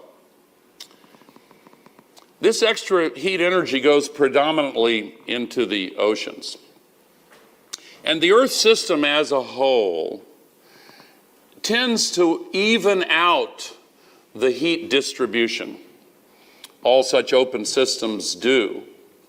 And in the case of our planet, the primary engine driving the climate system is the redistribution of heat from the tropics on either side of the equator to the poles. Because, of course, the sun hits at a more direct angle in the tropics year-round, and only a glancing blow 6 months of each year at the poles, respectively. So, how is this heat redistributed? Through the ocean currents and through the wind currents, and complex phenomena like El Nino and others that are less known in popular culture. The temperature differential between the North Pole, which is more significant because of the land mass that is in bulk in the northern hemisphere and crucial in the southern hemisphere, but Antarctica is isolated by the Southern Ocean. But the temperature differential between the temperature at the North Pole and the temperature at the equator is a kind of formula, X over Y. And it helps define the pattern of all of these ocean and wind currents. And we're changing it. Because even when the sun hits a glancing blow at the North Pole, it encounters ice and snow, and the ice and snow melts, and the Arctic Ocean is melting. And when it melts, the sun's rays don't bounce off anymore. They're absorbed by the dark ocean and the dark land. And so the temperature increases 2 to 4 times more rapidly in the Arctic as it does in the tropics. So all of these patterns are struggling to maintain the equilibrium that has existed for the entirety of our civilization's history, and they're now changing. The Northern Hemisphere jet stream, which has served, among other purposes, the movement of storms and weather systems across the North American continent and Eurasia, is now becoming a bit chaotic, with large loops and episodic periods of disorganization. Why does that matter? Well, 2 weeks ago, Hurricane Florence hit North and South Carolina. And instead of moving off, it just stayed there. The same thing happened 1 year ago with Hurricane Harvey in Houston, Texas, which dropped as much water as 500 days of the full flow of Niagara Falls. 5 feet of water. And Hurricane Florence 3 weeks ago was the 5th once-in-a-thousand-year rainfall event in the previous 12 months in the United States. And I'm not even mentioning Super Typhoon Mangkhut, which was even stronger and even bigger and devastated parts of Luzon in the Philippines and then Hong Kong. And the range of consequences that we're seeing are apocalyptic. And the scientists predicted them. And the scientists were exactly right. And because they were right, we should pay more careful attention to what they're predicting now will occur if we continue to put another 110 million tons every single day up there. Do we want to lose 50% of the living species on this earth on our watch? Do we want to see a long list of great cities like Cape Town struggling with the possibility of running out of water completely? Do we want more giant fires like the ones in California last month and across many parts of the world? Mongolia, I want above in Johan's home country 6 big fires up north of the Arctic Circle in Sweden. The consequences should capture our attention, and we should conclude that we really have to change, and business has a role, investors have a role, governments have a role. Now, the good news is we have relief available to us, heaven sent, with solar energy and wind energy and batteries and electric vehicles and sustainable agriculture and sustainable forestry. For the 40 years I've worked on this, the essential problem has been, and is now, that the maximum which seems politically feasible still falls well short of the minimum necessary to satisfy the laws of physics. So what do we do in a situation like that? The answer is very simple. We expand the limits of what is politically feasible. And there too, businesses and investors and regional and local governments, along with nation states, can play a role. In conclusion, we can solve this, and the remaining question is, will we solve it? Last week, California, which if a nation would be the 5th largest national economy in the world, just passed and signed a new law. By 2045, 100% renewable energy will be required by law. 100% carbon neutral for the entire economy of the entire state of California. This is in the spirit of the Paris Agreement. And the Paris Agreement is not yet producing the results we need. But we are approaching the 5-year mark when, according to the treaty, every nation must take stock and increase ambition. So I hope that this meeting, along with the others that have been organized here, will help to add to that momentum. And as I often say, I will close with a reminder that for anyone who thinks we do not, as human beings, have the political will to bring about the necessary changes, please remember that political will is itself a renewable resource. Thank you.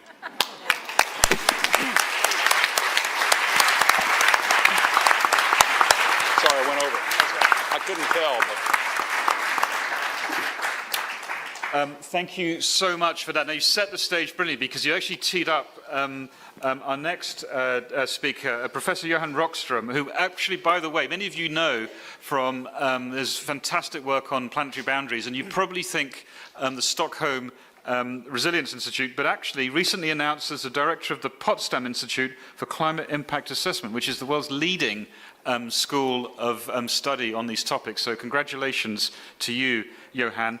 Perhaps you can take us forward in this discussion of your thinking of how these things are connected and what you think we should do next. Johan. Thank you so much, Dominic. And let me just start by making a minor correction to President Gore's presentation. Scientists were actually not entirely right.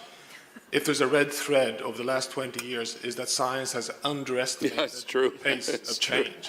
There is reason to be quite critical, actually. And today we're seeing that things are changing faster than science predicted it should.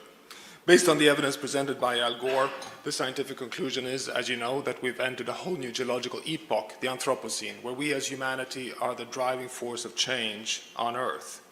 The only reason, in fact, that the temperature on Earth has not exceeded 1 degree Celsius, which is the warmest temperature on Earth since the last ice age 12,000 years ago, is thanks to exactly what President Gore presented to us, the absorption capacity in the biosphere. The resilience of the planet has been and actually continues to be extraordinarily high, but we're starting to see the buckles, the cracks in that capacity. Earth resilience is starting to go down. And the latest scientific evidence shows that we today have so much empirical observations of an Earth system that is regulated by the capacity of carbon sinks, regulating energy fluxes in oceans, and that we have tipping elements in the Earth system illustrated here, which are mapped and published increasingly in the peer-reviewed scientific literature. We have the permafrost thawing risks, we have the albedo changes when the planet gets darker due to melting ice. We have the rising evidence that the 3 big rainforest systems in the Amazon, in the Congo, and Indonesia have tipping points that could irreversibly push them into a savanna state. We have rising evidence that what keeps us in an equilibrium state that we've had since the last ice age depends on these tipping elements that we need to become stewards of. In fact, we know so much from the paleoclimatic science today that over the last 1.2 million years, we've been harmoniously cycling between glacial and interglacial periods roughly 6 to 8 times. The so-called Milankovitch cycles with 100,000 years of ice age, roughly 4 degrees Celsius lower temperature than pre-industrial, and then we exit these 100,000 cycles into the 15 to 30,000 year long interglacials, shown here between 0 and 2 degrees Celsius average warming, very narrow bands. We've had 6 to 8 such cycles, and the Holocene is the nice little cycle in the middle, the most stable, the most harmonious, the precondition for our human economy. 1950, we go into the Great Acceleration, and we're pushing ourselves to the edge point of the interglacials since the last 1.2 million year period. And the latest science shows that we may be at a risk at 2 degrees Celsius of crossing a tipping point that would irreversibly push ourselves into hothouse future that would take us not to 2, 3, but potentially 4, 5, 6 degrees Celsius due to self-reinforcing warming in the biosphere. We know today already from the Intergovernmental Panel on Climate Change, for example, that at 2 degrees Celsius, we would have already a bump up to probably 2.5 degrees Celsius just because of the loss of this resilience in the Earth system. This gives tremendous scientific support to the Paris Climate Agreement. It gives tremendous scientific support to stay below 2 and aim for 1.5. Now, what's the journey we have to take? Well, we have to start, just as Christiana Figueres would have eminently, with her stubborn optimism shared with us here, bend the curve of emissions no later than 2020 and rush in a decarbonization pathway shown here in gray, equal to a global carbon law of cutting emissions by half every decade to essentially a fossil fuel-free world economy by mid-century. But that's not enough. We need to transform the food system from the single largest emitter, shown here in brown, to become the single largest carbon sink. We have the solutions for this, but this is an agricultural revolution. But not that is enough. We today have actually caused, as Al Gore showed, so much climate forcing, loaded so much in the oceans, that we need to, whether we like it or not, invest in carbon capture and storage and different forms of biological capture and storage to be able to keep climate forcing under 2 degrees. But not even that is enough. We have to maintain the negative carbon sinks in ecosystems so that we have a minimum level of resilience in oceans, coral reef systems, all the ocean systems, and terrestrial ecosystems on land. If we do all this, we have a 66% chance of staying under 2. This is the scientific conclusion. It is nothing less than a systemic global sustainability transition that requires the stewardship of all the planetary boundaries. It's not enough to just decarbonize the energy system. We need to take care of biodiversity, land, water, nitrogen, phosphorus, air, the whole paradigm shift into a whole new logic for the future. As Al Gore also referred to a few weeks back, we met in San Francisco at the Global Climate Action Summit. We presented there, Christiana Figueres and myself, the Exponential Climate Action Roadmap, which is laying this diagnostic on the table, but at the same time looking at where are we heading? What is the pace of change we're seeing in the world today? We mapped out, based on the empirical trend lines we're seeing on investment in renewable energy, technology advancements across different sectors in society, showing, working together with, for example, the Drawdown Project, that we have evidence today that we can cut emissions by half over the next decade, between 2018 and 2030, across essentially all sectors in society. Particularly important is the food consumption and agricultural sector, where we today, through all the forms of practices from conservation tillage to value chain investments to reduction in food waste, can actually reduce half emissions by 2030. Now, this is based on the trend lines we're seeing, and the most encouraging one is on this graph. If you look at the last 15 years, the pace of increase of solar and wind in the world is doubling every 4th year. Now, that pace shows very little indent if you look at an exponential curve starting from 0 between 2000 and 2015. It goes from roughly 1% to 2.8%. But if you prolong that curve in the orange line here, we end up in a situation that by 2030, 50% of the electricity in the world would originate from solar and wind if we continue doubling every 4th year. That's the nature and power of exponentials. Now, any economist would say, well, but you hit ceilings along the way. Well, isn't that our task, to avoid hitting those ceilings? On the left hand here, you have the number of countries that actually have decoupled emissions from economic growth. Today, we have 49 countries in that level. These are not any countries. These are countries representing 38% of global CO2 emissions. The projection to 2020 is over 50 countries. We see real trends of potentially reaching a tipping point, because 50 countries is 25% of the countries in the world. When do we reach a point where the benefits of decarbonization become so obvious that it is a point where the minority may be able to tip over the majority?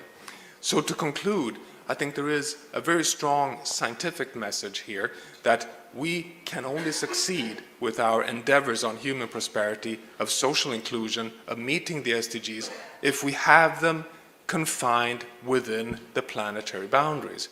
We now need to become planetary stewards to be able to have any chance on these social and aspirational targets that we've been setting. And that requires that the 4th Industrial Revolution, that the innovation investments that we're making are today confined within science-based targets of the Earth system. And there's so much discussion and enthusiasm and engagement around this, not only from science, but within business and policy around the world. So I think there's a real reason to meet here and chart the pathway, not only to adopt a new mind shift in terms of the logic around prosperity on Earth, but also how do we ramp up action and amplify. Thank you very much.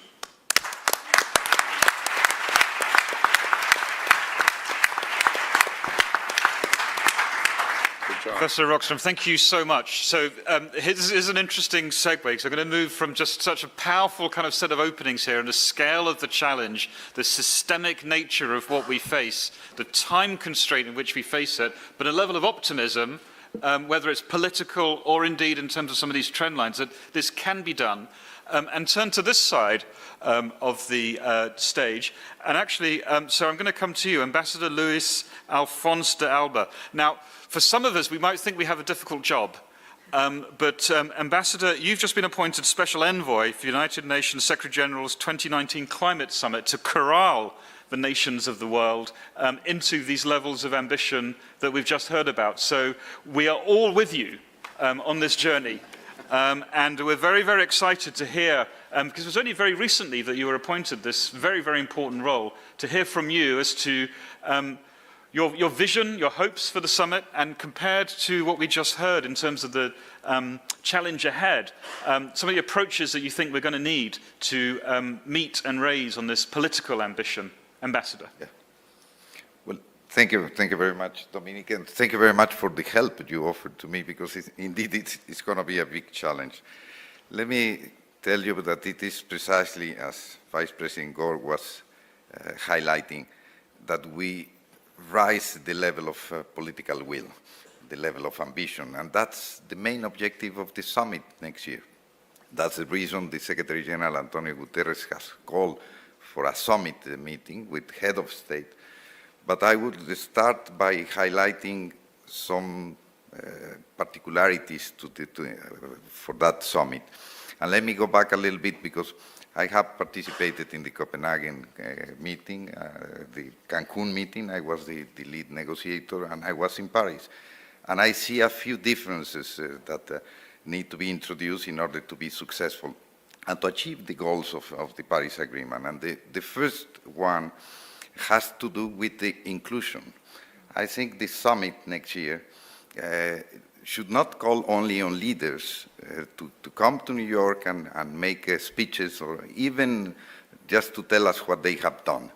We need leaders to feel the pressure and to commit to additional measures to increase the level of ambition that was set up, because even if we attain the levels of the Paris Agreement, we will still be behind. The Secretary General has been very clear, climate change is advancing much faster than we are.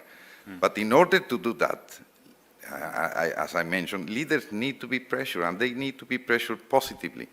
And that's why the meeting, the summit, should be a very inclusive one on which private sector, on which the scientific community, the civil society in general, will show up that dealing with climate change is not only an urgent responsibility, as it was clearly highlighted here, but it also makes sense. It makes sense economically, it makes sense politically, it makes sense morally. And by inviting a number of factors, by highlighting what the opportunities are for a transformational approach to the way we have been dealing with climate change, I think we can make the difference and we can reach some goals for 2020.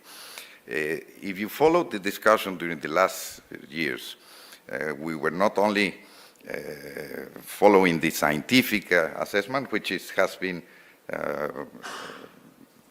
relatively worse than expected, but on the other hand, there is a number of governments and authorities that have changed their mind, and they have undertaken new initiatives. And let me highlight that this is not only national governments. We are talking about a number of local authorities that have taken serious steps. Vice President was mentioning the case of California and other states, but it's not only in the US, worldwide. There are a number of businesses that have taken the lead, so there is some positive elements of the developments we have had until now.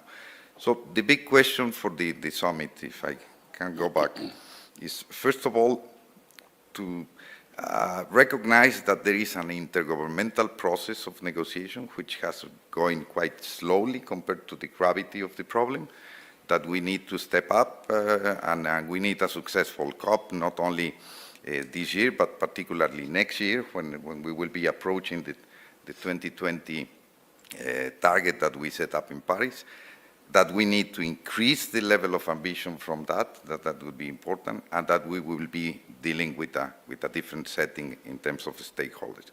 But let me have a final word on how do we increase the pressure on governments. And I think it is quite important, and especially talking about these issues in the developed countries, we tend to focus on mitigation. We tend to focus on reducing emissions, and we forget that the majority of countries are victims of climate change. So we need a greater emphasis on resilience, on adaptation, to get those countries more engaged, more supportive, and to pressure even more those major emitters. So that would be also one of the objectives of the summit next year. Inclusion, better balance between mitigation and adaptation, and finally, and it will come to the next presentation, a flow of financial resources that would be absolutely necessary. And that will come not only from international institutions, you can be reassured, it will have to come from business. The $100 billion that we envisaged since Copenhagen are far from being reached at this point, and I would say are very low compared to what is needed. So, thank you. Ambassador, thank you so much. And it's very interesting what you're saying there in terms of your vision for the summit. About this time next year, I think, in General Assembly Week, probably here in New York, right? Mm-hmm. There's this tone here of, yes, raising ambition, but having a positive agenda for governments and engaging, as you say, business, investors, non-state actors, to create the momentum, I suppose, in terms of the narrative that you're looking for. But at the same time, being realistic that there's a resilience agenda as well as a mitigation agenda. So that sounds like a package of pretty interesting, and some might argue an evolution in thinking in some of these processes that we've seen before. And a very interesting message, I think, for the audience in terms of the inclusion element we're seeking from the summit next year. You mentioned the money. So let's turn to the Global Environment Facility. The CEO and chairperson of the Global Environmental Facility, Naiko Ishii. Now, you've just had a very, very successful replenishment round. Congratulations, over $4 billion in the GEF's coffers now. But interestingly, and perhaps for the audience here, you didn't necessarily take a traditional approach in terms of mobilizing excitement about the next replenishment round for the GEF. And it builds on some of the points that Ambassador made a little bit about the inclusion and different ways of thinking to solve the problem. Naiko. Thank you, Dominic, and very good evening to everyone. It's really amazing how the global environmental agenda has evolved for the last few years. I took office actually 6 years ago, and around that time, often I felt lonely, powerless, as if we were fighting against stone wall. Situation has changed dramatically for the last few years, and look at this now that the environmental agenda has made it to this very prominent stage, the main stage of this prominent event, so that it is a sea change from my point of view. And what is behind this sea change? What happened? What changed? I think there are 3 reasons behind this change. Number one, actually science. That the science message was delivered by Johan and actually emphasized by Vice President. We were in the collision course with nature, and we really don't have time. That message is getting much better communicated beyond scientist circle, and definitely it has started to capture that the imagination and action of the scientists. Definitely, Johan, you got me. Second thing, second factor behind this change is actually the narrative. That by now, we come to know that in order for us to stay within the Holocene, we need a transformational change, the way we eat and the food and the cities and the energy system. But that kind of transformation sometimes causes the fear on us that it may be very costly, it may be very difficult, and that kind of drag us going forward. But no more. That is not the case anymore. By now, it is widely recognized that this kind of transformation, if managed well, presents a huge potential in terms of innovation. I'm pretty sure we are hearing from other presenters that it creates the opportunity, business opportunity, the job creation, and maybe livable cities and much healthier food. So that kind of notion, the narrative, actually help us move forward. So that's the second factor behind this journey of the global environmental the agenda. But the last one, third one, seems to be most important, at least an institution like us. That is the power of multi-stakeholder coalition as a very powerful mechanism to govern global environmental commons. Because the transformation we need, that the global commons we need is it's not just a government system. It really goes beyond the government, state actors, and beyond state actors. It really needs that everybody beyond national government is subnational, the cities, but also business, definitely, and the CSO, the scientists. It really requires that everybody to come on board to flip the key economic system. So that the old model that we have seen is so quite mainly as relies on the government, and then that it also that relies on kind of international treaties and also that the institutions like us to channel money from north to south, and it turned out to be simply not enough. So that this new era, the new movement of this flourishing multi-stakeholder coalition proven to be a very effective way to govern this global commons. And it is really a good way to catalyze the system change. Unfortunately, like or not, GEF, the institution I'm leading, belongs to the old model. And it's very clear by now, let's say that the GEF was created 27 years ago with the purpose of to govern or safeguard the global commons. And it turned out to be, we have not been able to deliver that expectation.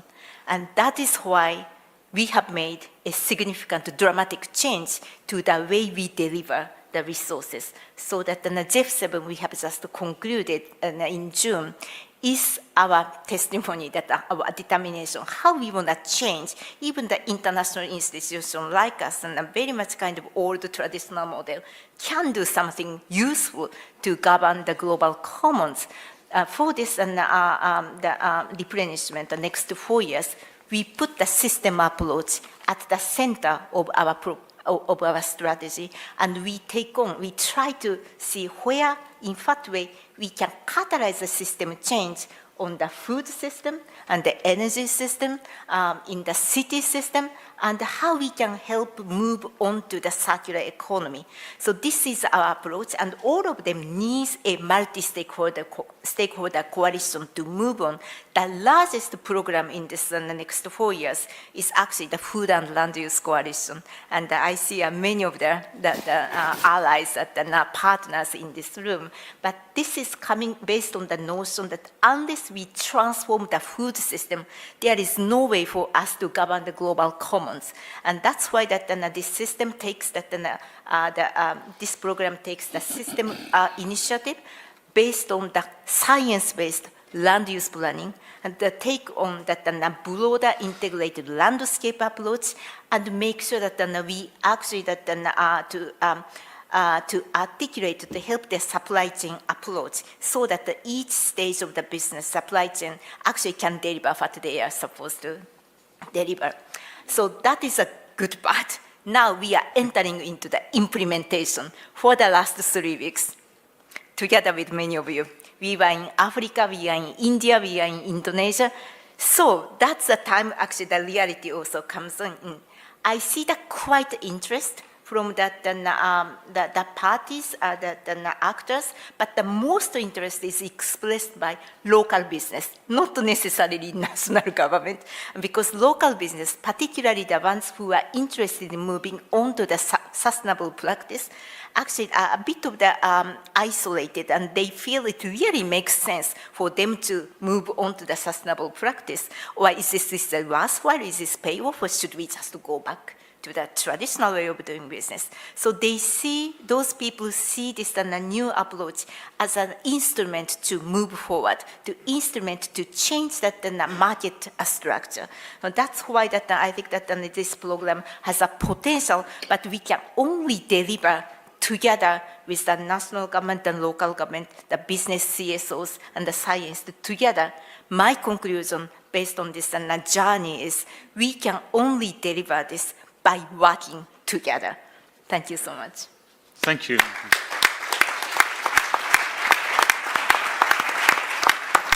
So this is quite interesting. Something is sort of going on. If we'd had this conversation maybe 5 or 6 years ago, we probably wouldn't have had that from the CEO of the Global Environment Facility. Multi-stakeholder, new business models, systems transformation, focusing on key areas like food, as articulated by our opening speakers. Kind of new, not new, but not necessarily the sectors that people were focusing on several years ago, but certainly opening up opportunities. An ambassador echoing that and thinking that let's get a new kind of geometry into the summit, which kind of harnesses some of this innovation and provides a positive direction and confidence for governments. Naiko, if only there were more kind of leaders of international organizations in the way that you just articulated that, it would be a very, very interesting kind of time that we would live in. You mentioned very, very much about local business, which is very interesting indeed. You would expect a panel like this to now have a multinational, to have the business voice. And for you, what we thought we'd do is actually would take that local business perspective, because a lot of the theory of change is around kind of innovation, new business models, purpose-driven models, disruptors, things that are going to actually do what you're hoping to happen when you put this seed money in.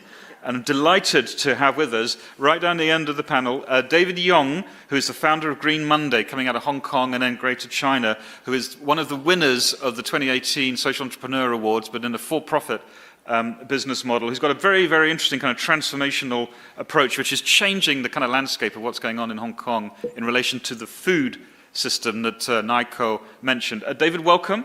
And perhaps you can kind of tell us more about what you're up to and link it to some of these larger transformational kind of challenges that have been set out in front of you.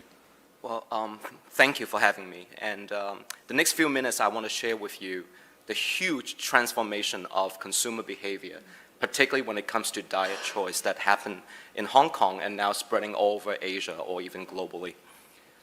Exactly 6 years ago, that was when we started Green Monday. I learned about climate change and the correlation between the food industry, particularly the livestock industry, about 12 years ago from United Nations reports.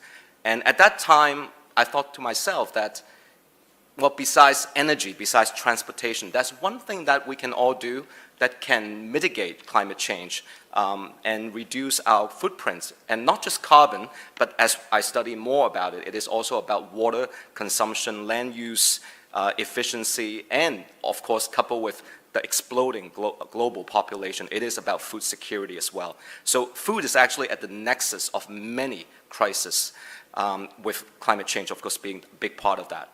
So I thought everyone at any given time, they don't have to turn vegan, they don't have to go completely plant-based, but simply by shifting the ratio of what we consume between meats and plant-based, reducing meats and more plant-based, that would be a huge step towards changing our contribution or our impact to the environment. Now, Hong Kong happens to be a very unique case. Hong Kong, 7.3 million population, clearly not the largest city in the world, but it is substantial. But what is very unique about Hong Kong is because of the affluence of the city, Hong Kong is #1 in the world in meat consumption per capita. Oh, is that right? I mean, that is a figure that when I was digging up numbers from USDA, and I saw that in 2008, 2009, Hong Kong actually surpassed the United States, again, on a per capita basis, as #1 meat consumption capital in the world. That was shocking. Now, from 2006, since watching the documentary from Vice President Al Gore, to 2012, every single meal I was using that as an opportunity to try to tell people that your choice of food, even if we're doing family style, let's say 5 dishes, if you simply choose 3 out of 5 to be plant-based, you are helping the environment. And in those 6 years from 2006 to 2012, I almost have never had one person who talked back to me and say, you know what, that's right, simply by cutting meat consumption, we can save the planet. I have not had one person who talked back. And that includes not just in Hong Kong, but also during my travel to Shanghai, Beijing, Singapore, many places within Asia or even in North America. So in 2012, we started this social venture called Green Monday. It's multi-dimensional, it's a very integrated, cross multi-stakeholder approach. First of all, we create a movement, which is to suggest everyone, simply by changing the ratio of what you consume, suggesting 1 day a week. Monday is a symbolic beginning, but of course you can always go Green Wednesday, Green Sunday. Any day, the more the better. That's #1. We engage schools, corporations, definitely restaurants, and say increase your plant-based choices. This is something that you can fulfill your corporate ESG and tell the world that you are doing something good. That's number one. #2, we work on the food innovation side. We cannot just tell people to take something off their plates. We have to give them something new or alternative, which now we call alternative protein. But 6 years ago, it was still a very novel concept. So we partner with companies, many Silicon Valley startups, such as Beyond Meat, that we say, hey, you know what, Hong Kong happens to be the best place. If you want to shift behavior, come to Hong Kong. We can make a difference. So we start working with them, bringing their products to Asia, to Hong Kong in particular. And we also, through our own food innovation arm, create a plant-based pork alternative, basically. Now, in China and globally, the most consumed meat is actually pork. It's not chicken, it's not beef. And pork not only just contribute to carbon footprint, but it is also one of the biggest source of pollution for water, and it consumes a huge amount of water as well. China, there are 1.3 billion people in China, but there are also 700 million pigs. The ratio of human beings to pigs is 2 to 1. Now think of the energy, think of the resources, and think of the pollution that just the hog industry creates. So our food lab, based in North America, but production done in Asia, create a plant-based pork product that we just launched earlier this year. And because these products taste, cooks, and the whole experience is just like meat, but from a nutrition profile, it's actually better. No cholesterol, much lower fat, much lower calorie. So it fit very much the lifestyle of, the millennials and also just people who are into wellness. So with our food innovation arm and also our dining retail outlet of Green Common, plus the movement, these are working seamlessly together to now, basically when we go to a corporation or to a school or a restaurant, we say, these are the new ingredients that you can bring into your culinary practice. And with all the global attention and more media talking about this, you can gain a whole new group of customers that you would never have before. And this become a domino effect. From Standard Chartered Bank, HSBC, Google, to more recently, Sands, Macau, or MGM. Tens of thousands of employees with their company, they just say, we will implement Green Monday without 30,000 employees, 50,000 employees. And at the same time, they are not just serving salad or tofu, but they have all these new exciting ingredients and products that are creating buzz and trend within the company. So that is how we create the movement. Now, very quickly to the results. Before we started 6 years ago, there were only less than 5% of Hong Kong that had any sort of plant-based diet habits, whether it's 1 day, 2 days, or 7 days, less than 5%. Today, 22% of Hong Kong are practicing some form of Green Monday, meaning they are actively reducing meat consumption and adopting plant-based diet to improve their own health and also the health of the planet. And we see that as a model that can be highly scalable to various regions, not just in Asia, but also around the world. Brilliant.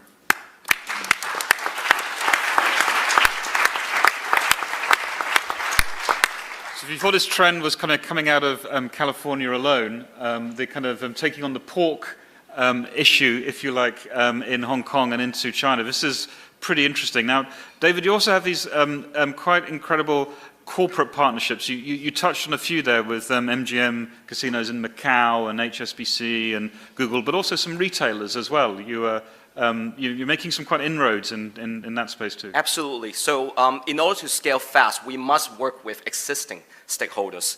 We are not going to build open shops fast enough, open restaurants fast enough. So we are now working with some of the biggest supermarket chains, such as Park and Shop in Hong Kong, which is the equivalent of a Safeway or Kroger in the United States. And they are now putting our Green Common corner or shop-in-shop inside the supermarket. So everyone can, when they walk into their supermarket, they can see that there's a Green Common section that represent plant-based food, but also wholesome and healthy products that and by doing that, we're shifting consumer habits. And just to kind of close, what's interesting is this is not necessarily the same phenomenon you might get in Europe or the West Coast of the United States. It's not necessarily just more affluent middle-class people. There was something very interesting about the quality of the food or the food safety, which was also attractive to people who might even have less money but different needs. This is particularly very true to China, which is people are not thinking about diet change necessarily because of climate change, but they're actively thinking about picking safe products because food scandals happen in China and in certain Asian countries on such a regular basis that a 3-year-old or an 83-year-old would know that they crave for places or destination that they know they can truly trust the food. So we are trying to build that system as well, which is this is not just about plant-based, this is not just about health, but also about integrity and food safety. Fantastic. So in terms of things that are changing out there, Naiko and Ambassador, these are the sorts of transformations rippling through not only the West, but also key markets and key growth areas like China. Now, our final speaker on the panel, this is very interesting indeed, because I hope, Leanne, as you've been hearing this conversation, I know what you're like, these synapses will be going. Leanne Kemp is the CEO of and founder of Everledger, which is one of our technology pioneer companies here at the World Economic Forum, but much more besides, a pioneer in the use of blockchain in all sorts of interesting areas. I don't want to steal your thunder, but I will say that if anybody followed the Kimberley process to try and deal with blood diamonds, it was Leanne's blockchain approach that helped to track what was a good and what was a bad diamond.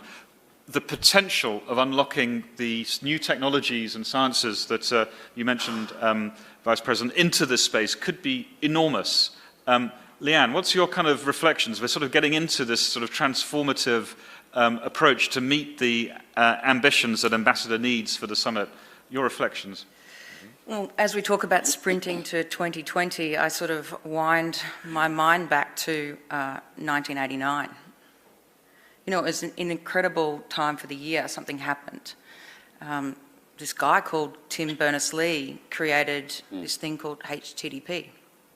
It was a hypertext protocol. It enabled the sharing of information and a connection of two computers to talk to each other. And this incredible innovation came out of that time, and it's called the WWW, the World Wide Web, the Internet.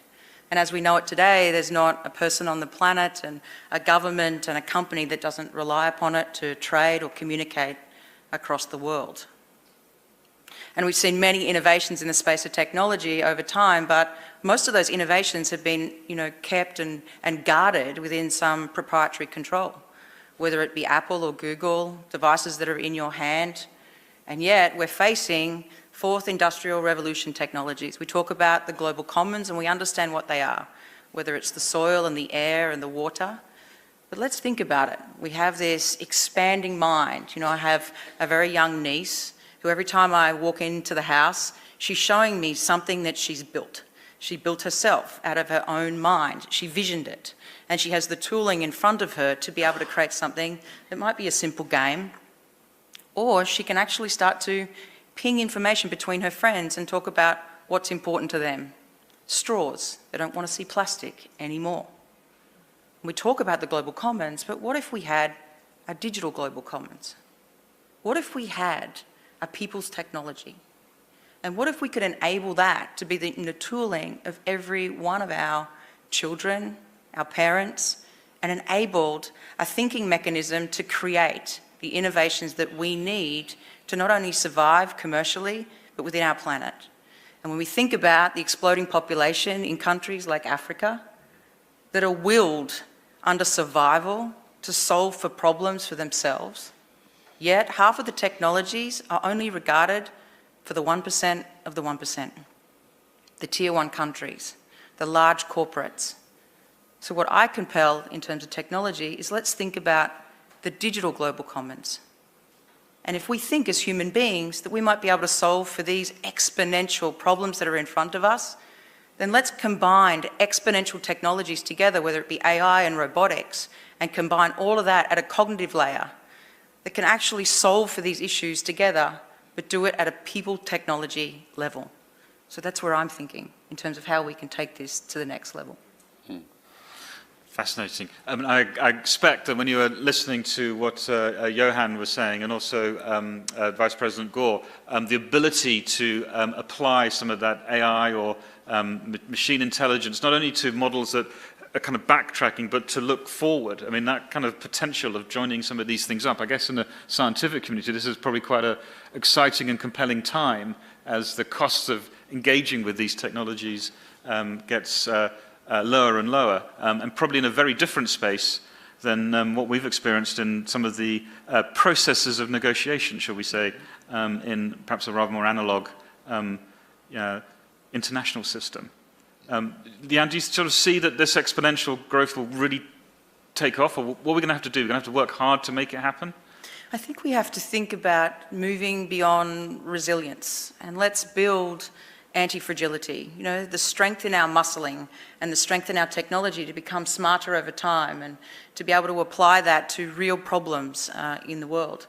And so we are absolutely at a point of exponential crisis, exponential technologies.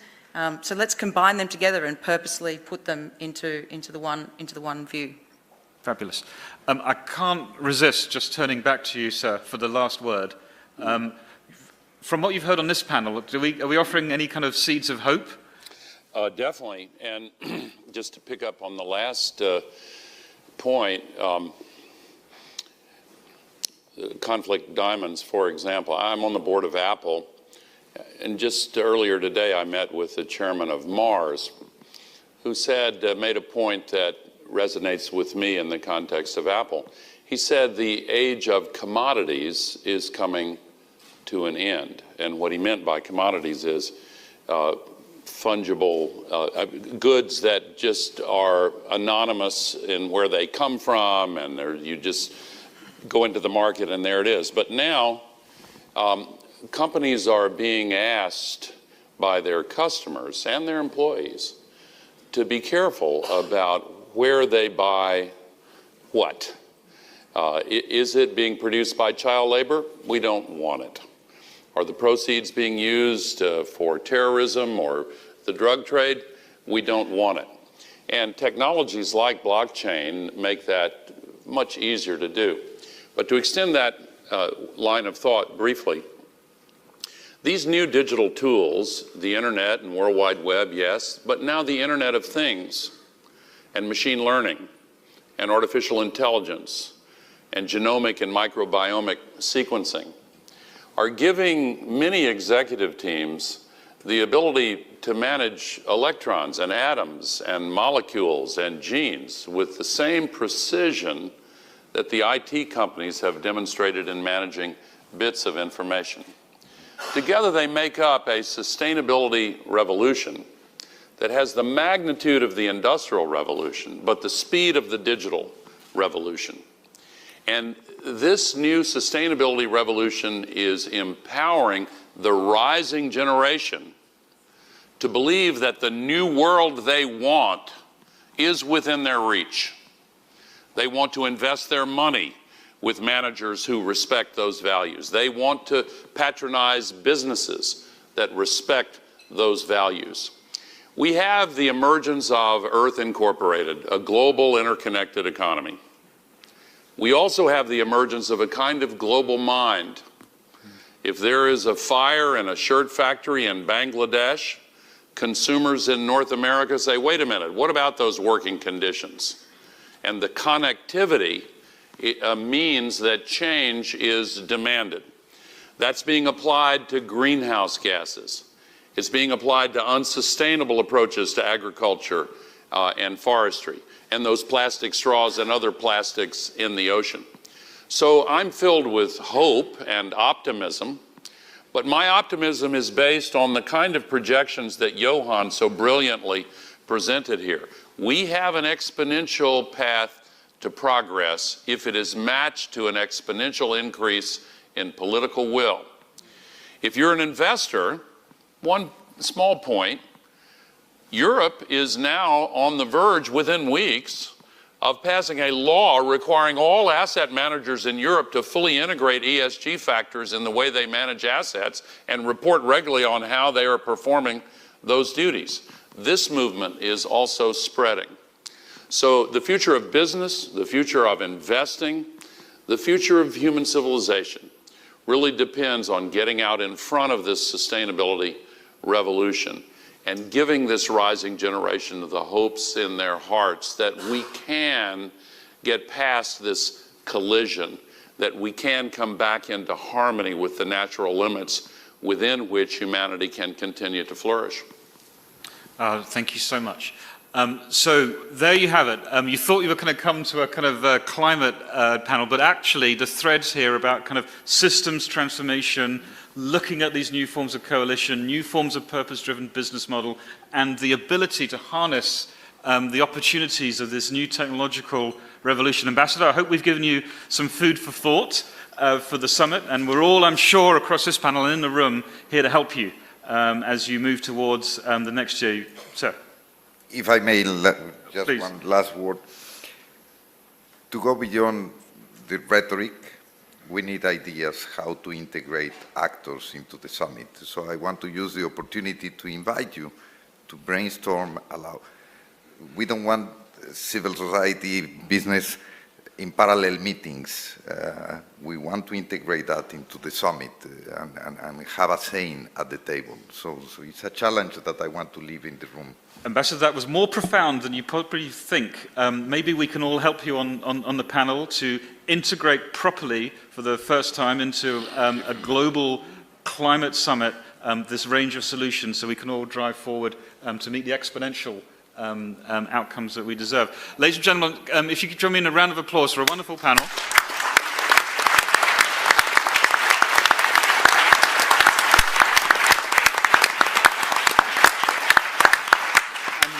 With that, we'll close the plenary and wish you all an excellent evening of, I'm sure, earnest conversation and no glasses of wine.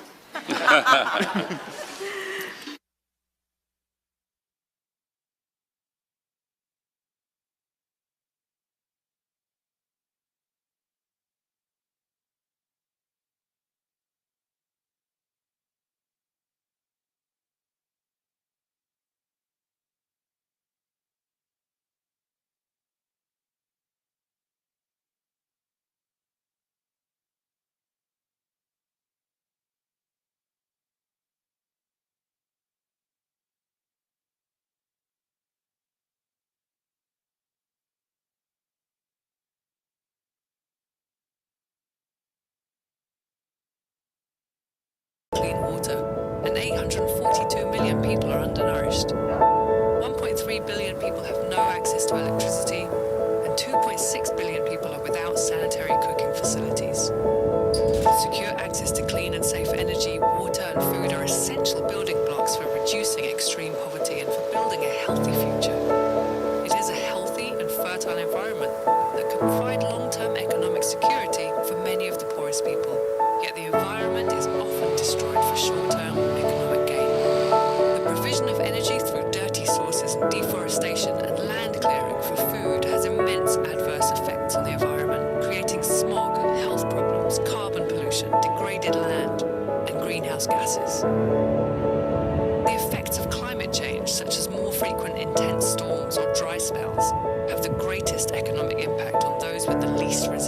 emissions. We need cleaner and greener ways of tackling extreme poverty, with smarter ways of building in resilience as climatic variability costs increase. The biggest challenge is seeing the big, interlinked picture.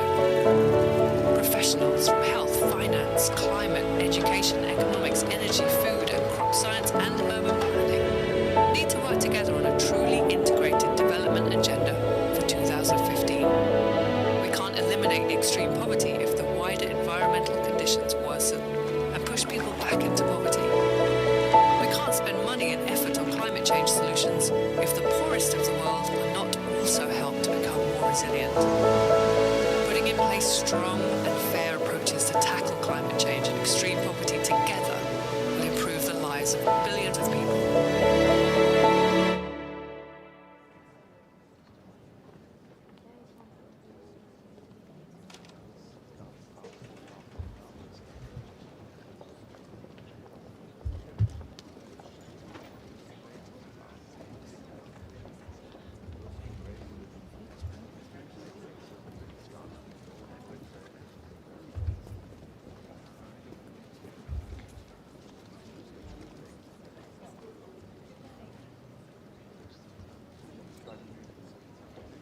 Good morning, everyone. My name is Michelle Hussein. I'm a BBC journalist, and it's my pleasure to be moderating this next session, which is really focused on two very pressing challenges that the world faces today: tackling extreme poverty through the next stage of the Millennium Development Goals, and also making progress, long-awaited progress, on an international framework for climate change. Sometimes these goals compete. Often people are seen more in one camp than the other, but of course there is so much evidence now about how these goals can and should be tackled together. Progress on development can easily be eroded by extreme weather and climate disruption, and the environment often pays the price for short-term economic gain. So the question will be how we can consider these two goals through the same prism as we move forward with the development agenda. So I'm delighted to welcome to our panel the UN Secretary General, Mr. Ban Ki-moon, the President of the World Bank, Dr. Jim Kim, the Prime Minister of Norway, Erna Solberg, the Finance Minister of Nigeria, Ngozi Okonjo-Iweala, the former US Vice President and Nobel laureate Al Gore, Bill Gates of the Gates Foundation, and the CEO of Unilever, Paul Polman. So some very different perspectives from within the panel. I'd like to begin, if I may, by asking the Secretary General to outline how he would like to see this debate move forward. And with the global economy in better health, Secretary General, I'm assuming that you would want the focus to return to some of the things that might have been bypassed in the last few years. Thank you. Thank you for this opportunity, and good morning, everyone. It's a great pleasure to discuss with you, listen to your concerns, and explain my vision on climate change.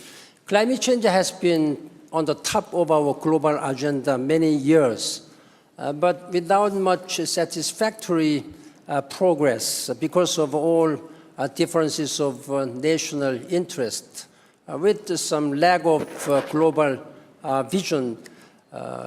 It's true that all science has been telling us this climate change has been putting all of us and our planet Earth at risk. Our communities and our businesses, small or large, and even our national security, political instability has been caused by the impact of climate change. Then we have to tackle this climate change.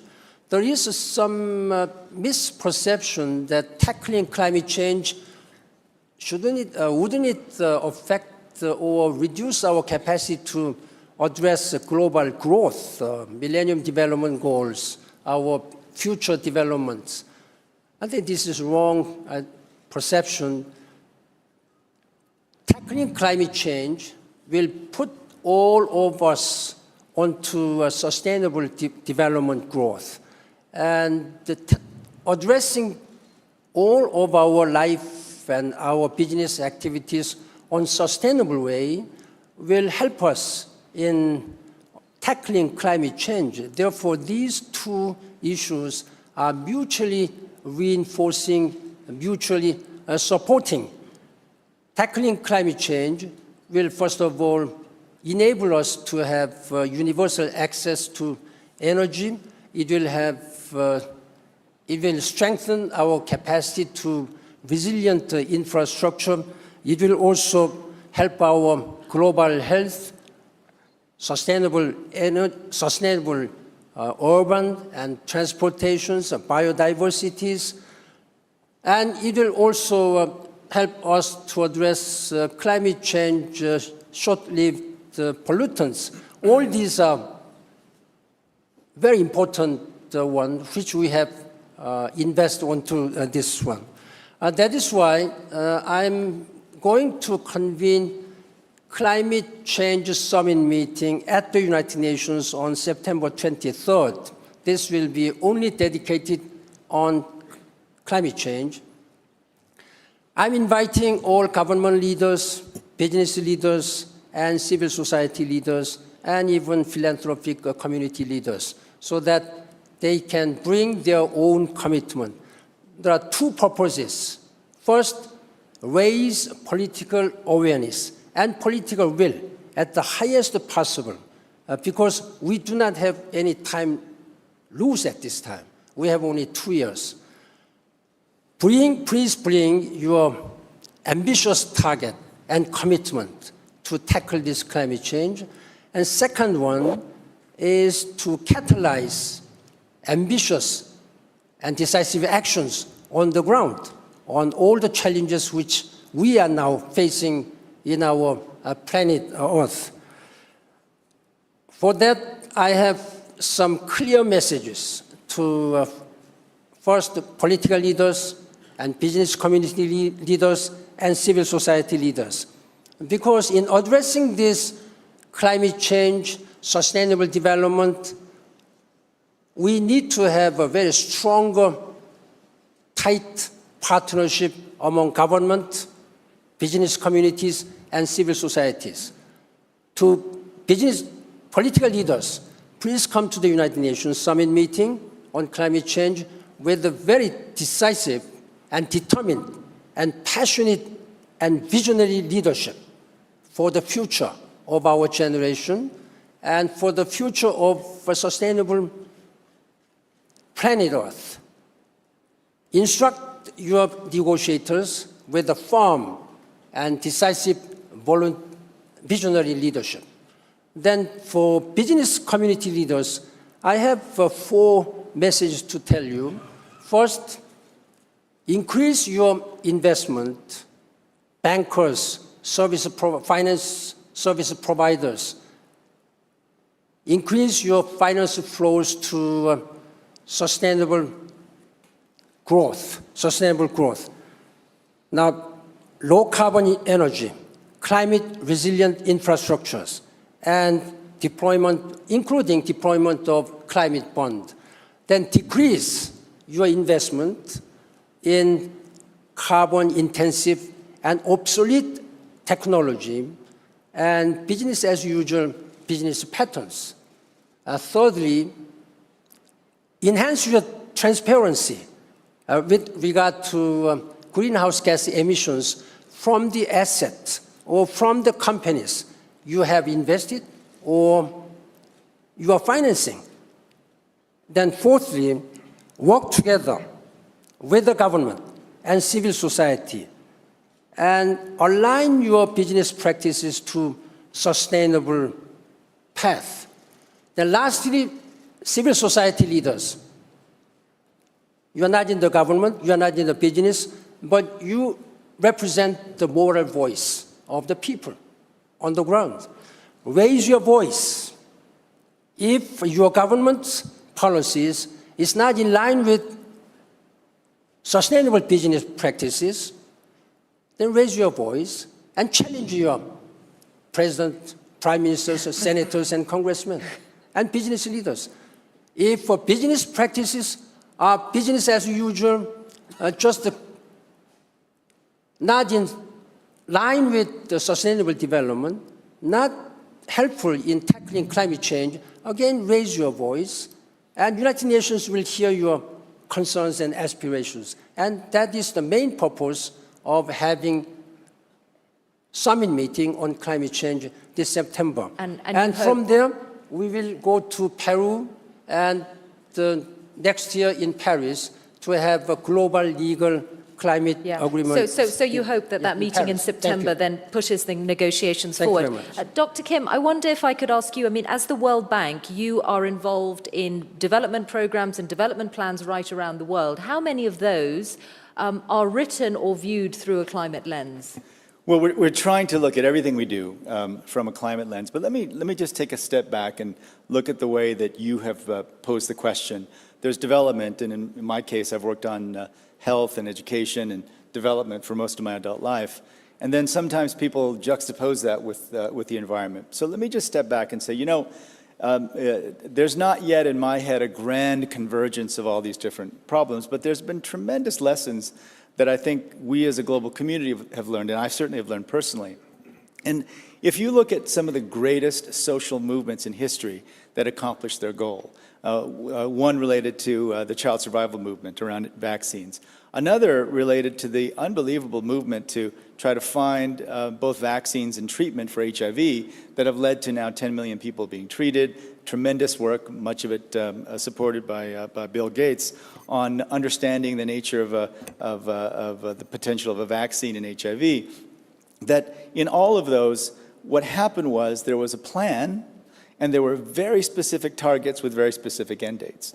And so I think, you know, the thing that we're trying to do now at the World Bank is to look at all of our projects and say, are there things that we know to be good for the environment, good for people?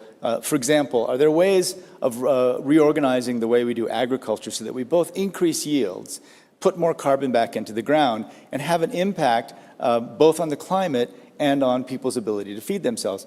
The good news is that there's a lot of programs like that, but they're mostly in the pilot project phase. And innovations in one place are not spread to other places, and we're not scaling the things that we know are good. So if I were to look at these two, I would say this. First of all, we have to make sure that we don't pull defeat out of the jaws of victory by losing sight of things like the MDGs. You know, one of the things that the Secretary General and I are doing, and we instituted for the first time, is every 6 months, all the heads of the UN agencies, along with myself and the IMF, are meeting to try to accelerate progress along the MDGs, because those were good goals, and they remain good goals, and they will continue to remain good goals. And for climate, I think we have to step back and say, what are the things that we know to be good that we can do right now? You know, building more cleaner, more livable cities. In New York City, they set a target of reducing their carbon intensity by 30% by 2030. They're going to get there by 2017. And the economy is growing. They found ways of growing the economy while at the same time reducing carbon footprint. So I would say at the end of the day that while there may not be some easy, grand sort of bringing together of these issues, there are so many things that we know we can do right now. And I would say we need to set some targets for September even for Secretary General's Summit. Why wouldn't we be able to increase, for example, green bonds from the $10 billion current level to $20 billion? That's a perfectly reasonable goal to set. That's something that's very positive and very good. Why don't we set a gigaton target for how much carbon as a world we can take out of the air over the next few years? So certainly there are lessons to be learned, and both agendas, I think, are critically important. Al Gore, as someone who's been known for a long time as a climate activist, evangelist, this must be music to your ears, seeing development through a climate lens. Well, I think we're getting closer to a tipping point, a political tipping point. We're not there yet, but I want to thank Klaus Schwab and his team here at the World Economic Forum for elevating the world's discussion of this issue and setting the stage for real action with the Secretary General's meeting in September and Dr. Kim's work. I think there is a convergence and a linkage. I think that the wonderful work that Bill and Melinda Gates are doing, for example, illustrates how crucial it is because depressing the rate of child mortality, educating girls, empowering women, and making fertility management ubiquitously available so women can choose how many children and the spacing of children. is crucial to the future shape of human civilization. Africa is projected to have more people than China or India by mid-century, more than China and India combined by the end of the century. And this is one of the causal factors that must be addressed. Now, where climate itself is concerned, there is convergence there as well. These events that come out of climate-related extreme weather really hurt the fight against poverty and the fight to improve health. This morning, today, there are 4 million refugees who are homeless in the Philippines. And when Super Typhoon Haiyan formed in the windward areas of the Pacific, before impacting the Philippines, the Pacific Ocean was 3.4 degrees Celsius hotter than normal. 2 years ago, just before Hurricane Sandy hit New York and New Jersey, the windward areas of the Atlantic were 5 degrees Celsius warmer than normal. I think that these extreme weather events, which are now 100 times more common than 30 years ago, are really waking people's awareness all over the world. And I think that is a game changer. And it comes about, of course, because we continue to put 90 million tons of global warming pollution into the atmosphere every day as if it's an open sewer. And the accumulated man-made global warming pollution there now, according to calculations by NASA scientists, trap enough extra heat energy in the Earth's system every day that equivalent to what would be released by 400,000 Hiroshima atomic bombs going off every day. That's why the oceans are warmer. That's why the air is warmer. That's why the droughts are deeper, the floods are bigger, the ice is melting. But there's a second game changer, and that is that the cost down curve for photovoltaic electric energy, and to a lesser extent wind, is now so impressive that in 13 countries, the price of electricity from solar is equal to or cheaper than the grid average price. And the projections are that over the next decade and perhaps sooner, the vast majority of the people in the world will live in regions where that is true. It's not as steep a cost down curve as Moore's Law and computer chips, but it's very impressive, and it is opening up great opportunities for the world to really solve the climate crisis. Bill Gates, I wonder how you view this new emphasis on climate and development. Do you have any concerns that if we place the emphasis more firmly in that direction, that it may then reduce the focus in some of the areas where your foundation has made a lot of progress, particularly on global health? Well, the first thing I'd say is that the development agenda is actually going well. And there's a bias because headlines are about bad news and setbacks, and people want to raise more money, want to remind us on what's yet to be done, like 1 billion people still in extreme poverty. But when you really look at it, it's a very positive story. Whether you look at it from an economic point of view, extreme poverty cut from 35% to 15%. If you look at it on a country view, the number of countries who've moved up to middle income, now most people living in middle income countries, which as you move up there, you become at some point self-sustaining and you don't need aid, so we can focus aid on the countries that remain. So we're doing a very good job on the economics. We need to take the next 30 years and stay focused on that. So I think as we renew the MDGs, the idea of extreme poverty and child to death being there on the very first page as global priorities, I think that's quite important. The people who give aid, like Norway, who's extremely generous, we're all getting smarter about how we use that. And there's been a shift to health and agriculture as particularly catalytic. There's been a shift to more measurement of these activities, and I think that's good news that hasn't gotten out.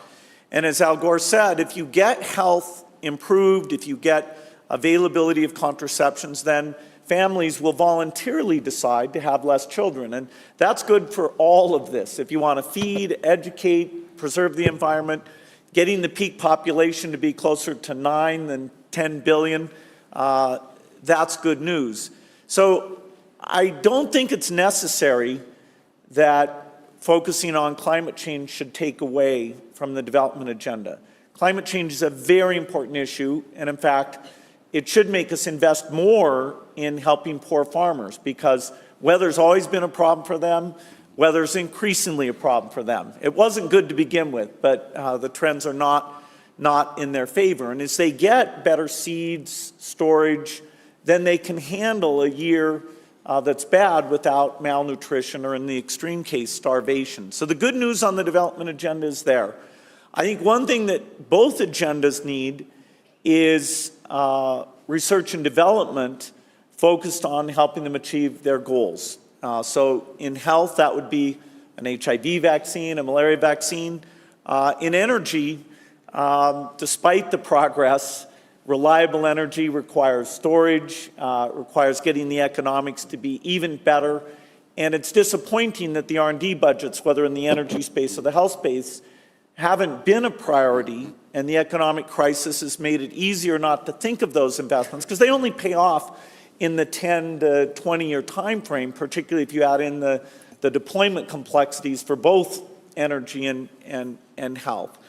So I think both things are very important. I think climate's got an awareness problem.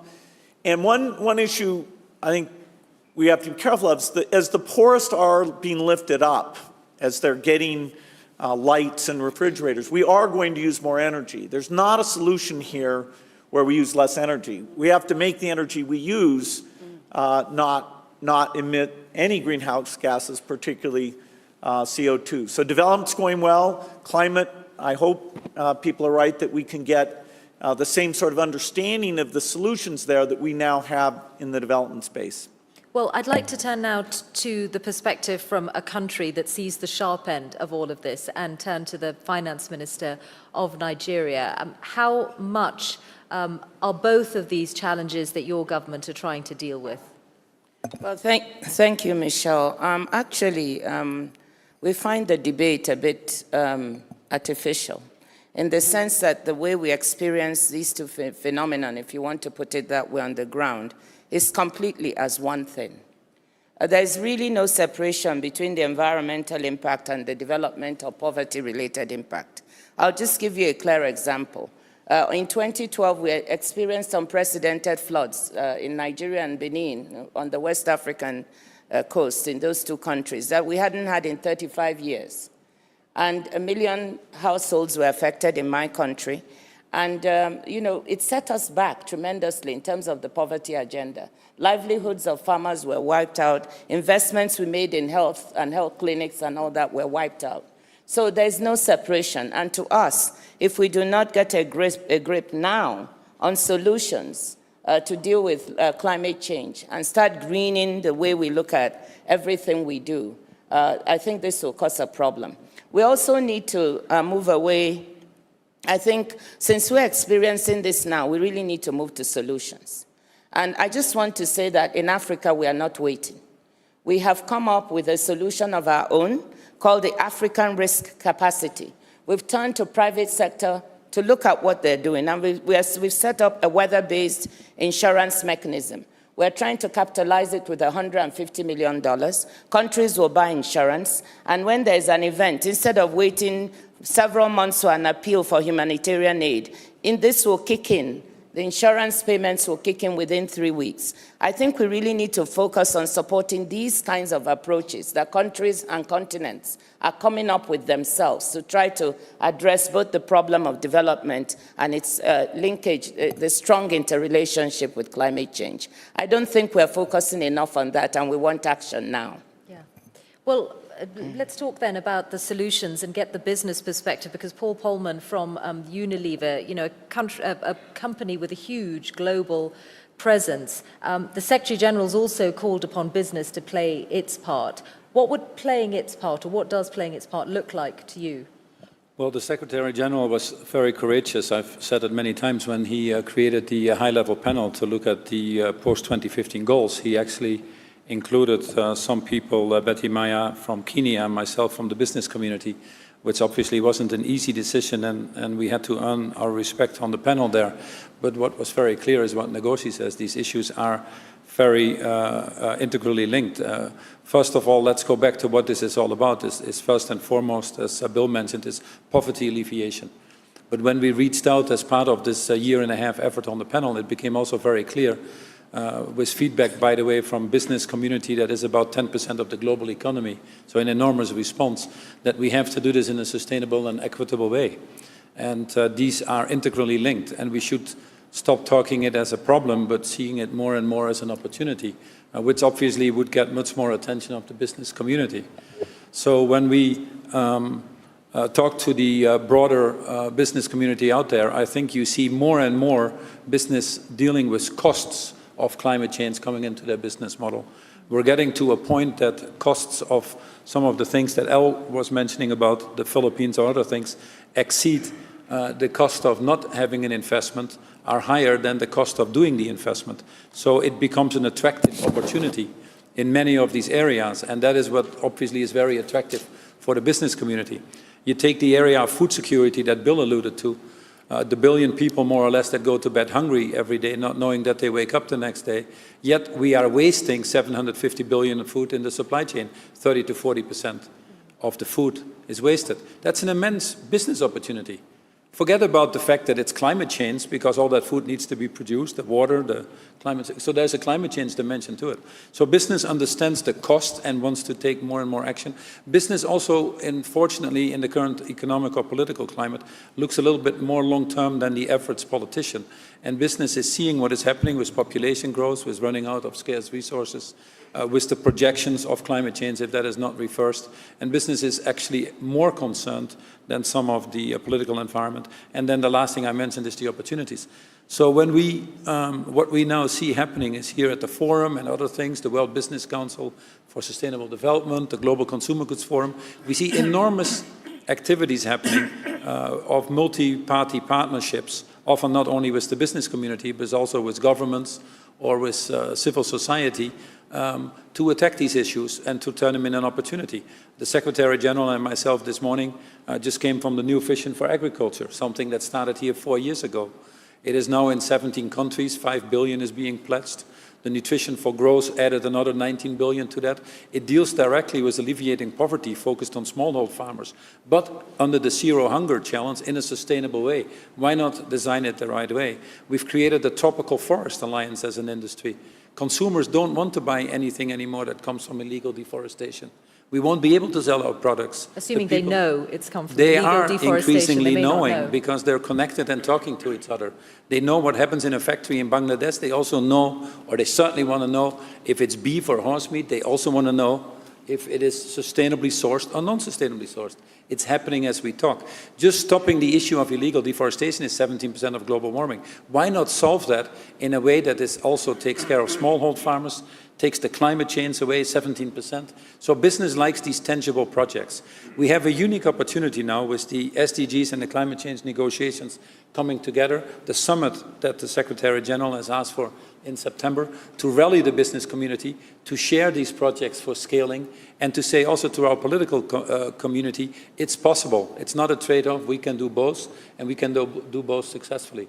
For once in our lifetimes, and probably the only our lifetimes, not even our predecessors or the ones that come after us. For once, we have an opportunity, all of us here in the audience, all of us here at the podium, in the next 15 years to eradicate poverty in a more sustainable and equitable way. Don't we want to be part of that? And I can tell you, I haven't met a business person who doesn't want to be part of that either. Paul Polman, thank you. Let me turn now to the Norwegian Prime Minister, Erna Solberg, a new Prime Minister. It's your first time at Davos.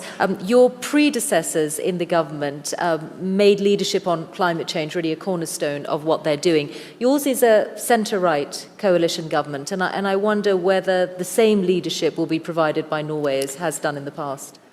It will, and it's as the Norwegian Parliament in 2007 and again in 2012 had a large agreement on the work against climate change, it has a very strong and firm basis between all of the political parties, and the new government is ruling on that agreement. And we are even saying that we are going to strengthen it with new measurements and, of course, fulfilling the goals that we have both internationally and nationally.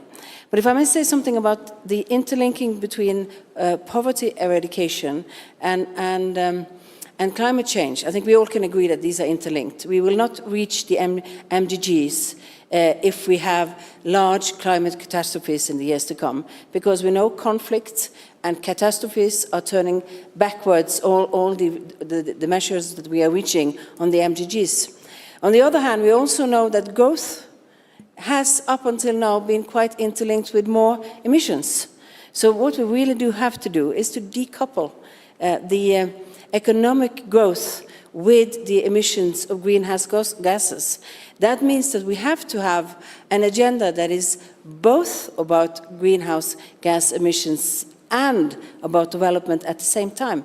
And that means that because I don't think any of us who sit in the well-being part of the world can say that the rest of the world will not need new energy, because they will. If we are going to reach the MDGs, if we are going to increase them after 2015, then we will, of course, also need more energy. And then we need mechanisms to make sure that that is more renewable, that it's climate sustainable, and that we have to look for that type of mechanisms as part of the new agenda. And yet, on this very note, this week, the European Union, which has been one of the leaders of action in climate, is rolling back on binding targets for nation states on renewable energy. Al Gore? Well, I don't think that's fair. Yes, they rolled back the mandated targets for renewables, but they actually moved aggressively forward in adopting a binding target for a 40% reduction in carbon emissions. And actually, the renewable energy projects technologies have now begun to mature to the point where they can be a part of the mix. I still think there should be targets in my country, for example, but the EU has actually taken a step forward, in my opinion. So you weren't disappointed to see the announcement this week on the removal of those binding targets? I think that we have to wait and see how the enforcement mechanism is arrived at and designed, because the 40% reduction will be allocated among the countries. There are large fines proposed for those countries that do not meet their allocated portion of the reduction target. And how that works, we will have to see. But I am actually encouraged by what the EU has done, and I think they've gotten a little bit of an unfair criticism on what they've just done. Secretary General, even in us starting to talk about the issues in climate, I'm reminded of, each time we have these big gatherings, and you've referred to the one upcoming in Peru and then later on in Paris, these are normally events which end with a huge amount of disappointment. I mean, what is it that makes you think that your climate summit and the talks in the future are going to be any different? Before I answer that, I would like to agree to what Vice President Al Gore just said.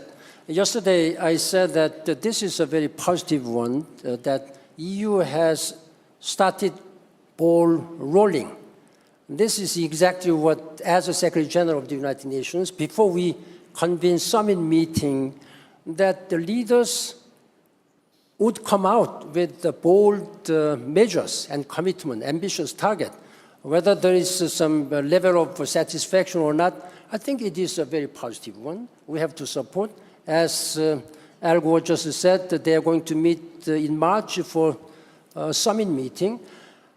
I strongly recommended and urged European leaders to make it a binding agreement, internationally binding agreement, which should be emulated by many countries in the world. Then the leaders' commitment should be substantial, scalable, measurable, and also replicable. This is my message. and we will work very closely with the European Union and others. There are some encouraging countries, like China is also very much committed.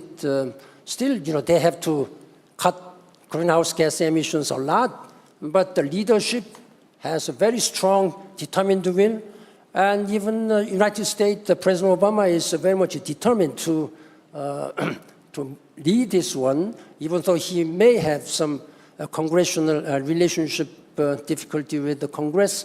But I sincerely hope that all these major countries lead this campaign.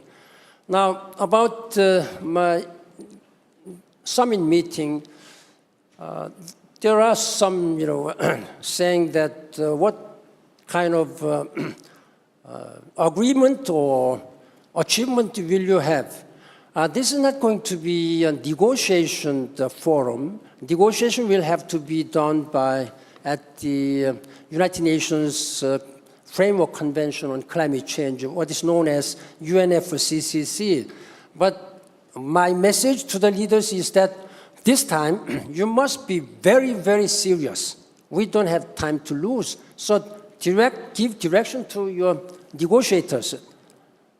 Look beyond your national boundaries. Climate change does not respect the national border. It impacts whole global world. That's my message. This will be a solutions-based summit.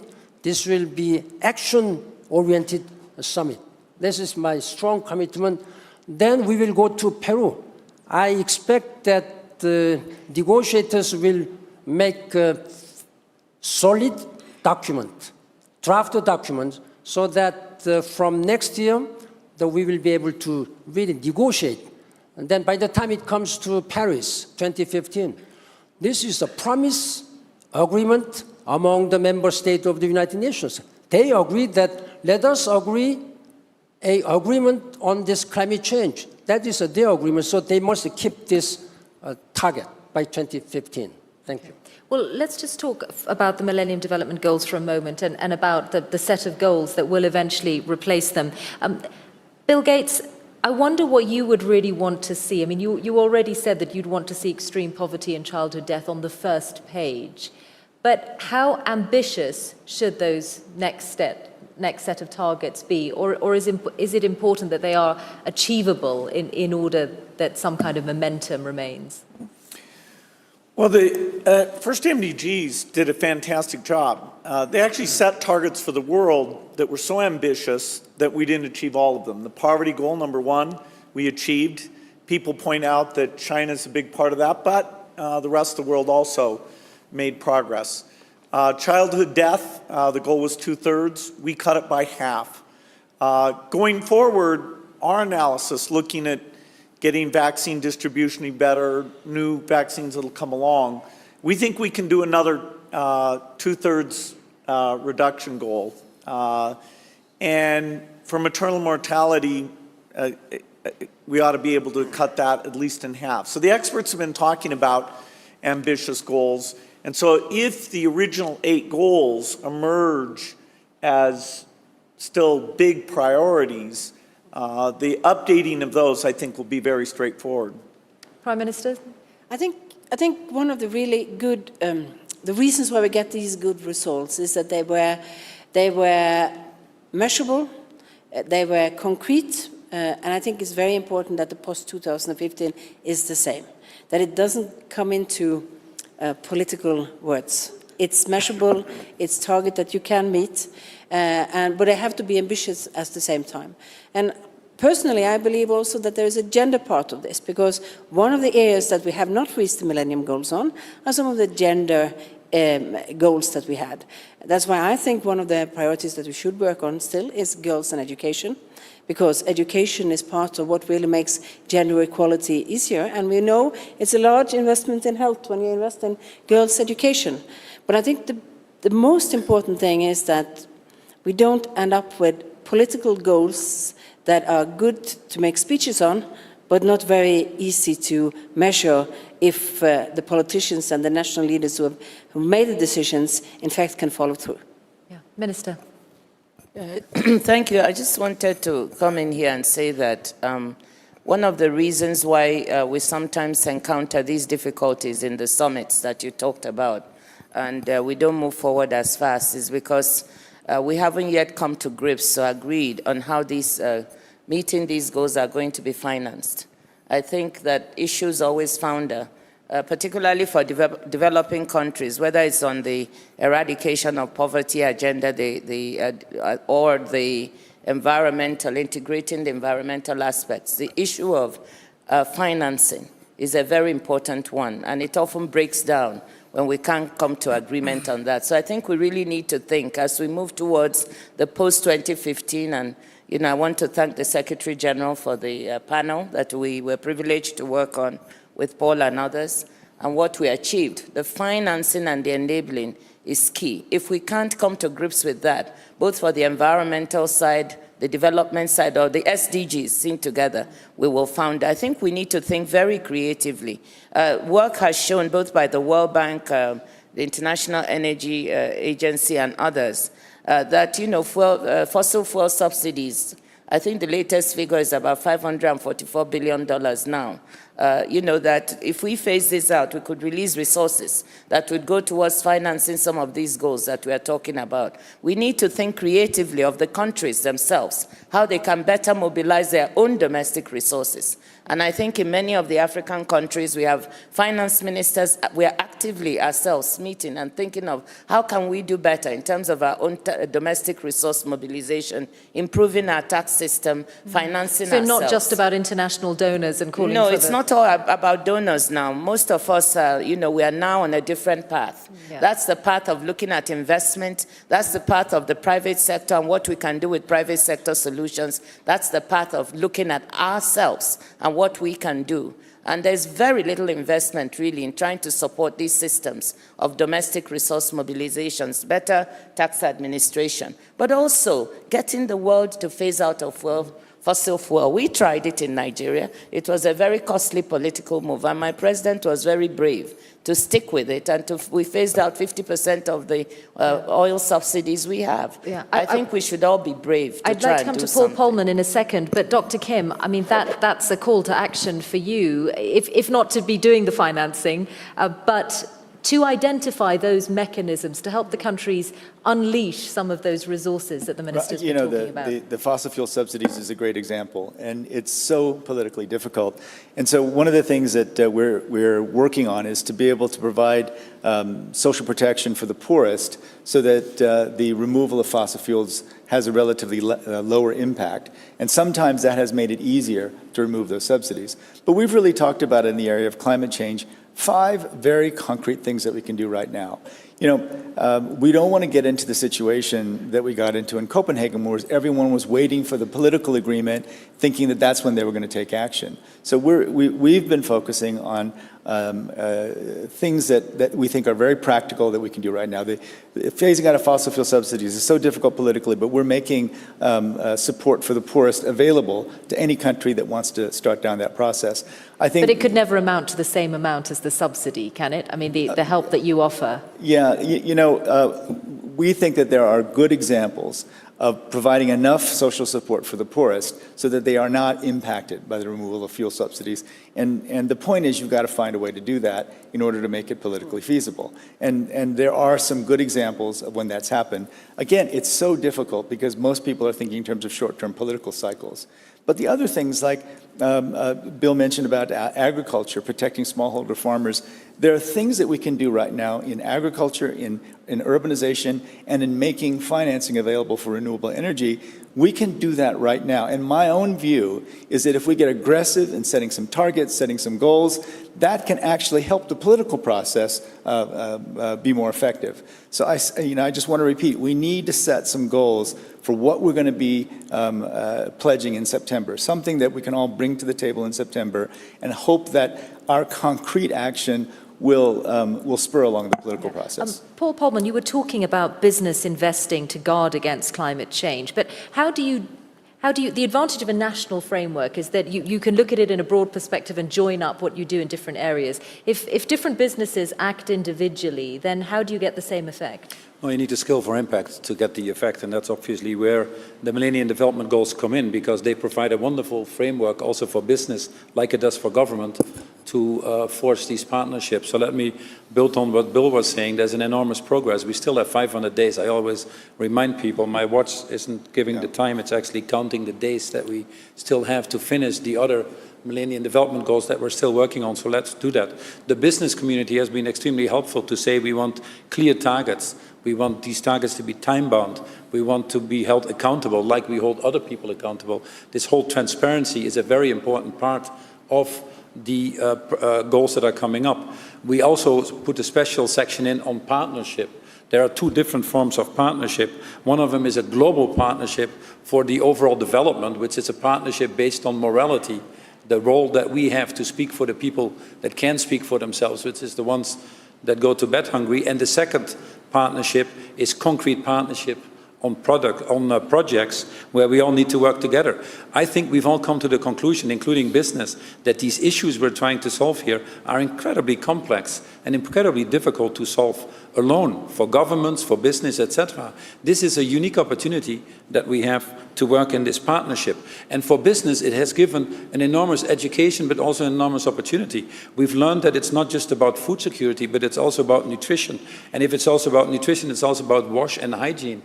We've learned about the role of smallhold farmers. We know how important it is to invest in women. You have no idea what these Millennium Development discussions do to educate business, to make their business models more effective, but also to see the business opportunities much broader on how they can contribute. I'm sure that the future Unilever business model, in fact we're working on this already, is much stronger because I've spent 1.5 years being exposed to a lot of other things.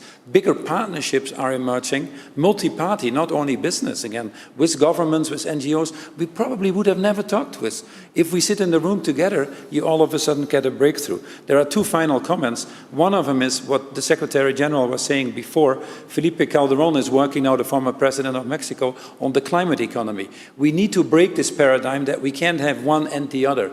We need to break this paradigm that we cannot alleviate poverty and solve climate change. The climate change economy is going to show that this is an opportunity for positive growth, for job creation, whilst doing it the right way. So the business community here, feed in your experiences and your examples. The second thing is, this is not a government process. It really bothers me that we say these governments are negotiating something for the world. This is a citizens' process, and business also is there to serve the citizens. So we need to enroll the broadest group of people. The response we got from young people in the process leading up to this, the task force report makes me convinced that we need to fight on. We have discussed at the World Economic Forum here a project which is called Future Awesome, where all the companies and others put all their connections together, get the Twitters, the Facebooks, the Googles, and others together as well. We can connect a billion and a half people, create this movement, because it's for everybody out there. And you mentioned the complexity of the debate, and I'll go, I suppose the difficulty with climate has been that, you know, the facts are so alarming, and many people might feel, you know, resigned to the idea of a warmer world and think there's not much that can be done about it. The business imperative is an interesting one, and I wonder how much difference you think it is going to make to the mood on climate. Well, Paul Pullman and the company he leads, Unilever, are among the finest examples anywhere in the world of business doing well and doing good simultaneously by having a higher ambition to adopt the highest values, and consumer-facing businesses in particular are rewarded for this, as they should be, but it helps them with retention and recruitment and with every aspect of the business. It unlocks a higher fraction of the human potential among those who work in these businesses. And businesses are beginning to show great leadership on the climate issue and on the development challenges that we have. But still many do not. And even with business leadership, we will need governmental actions. We need to put a price on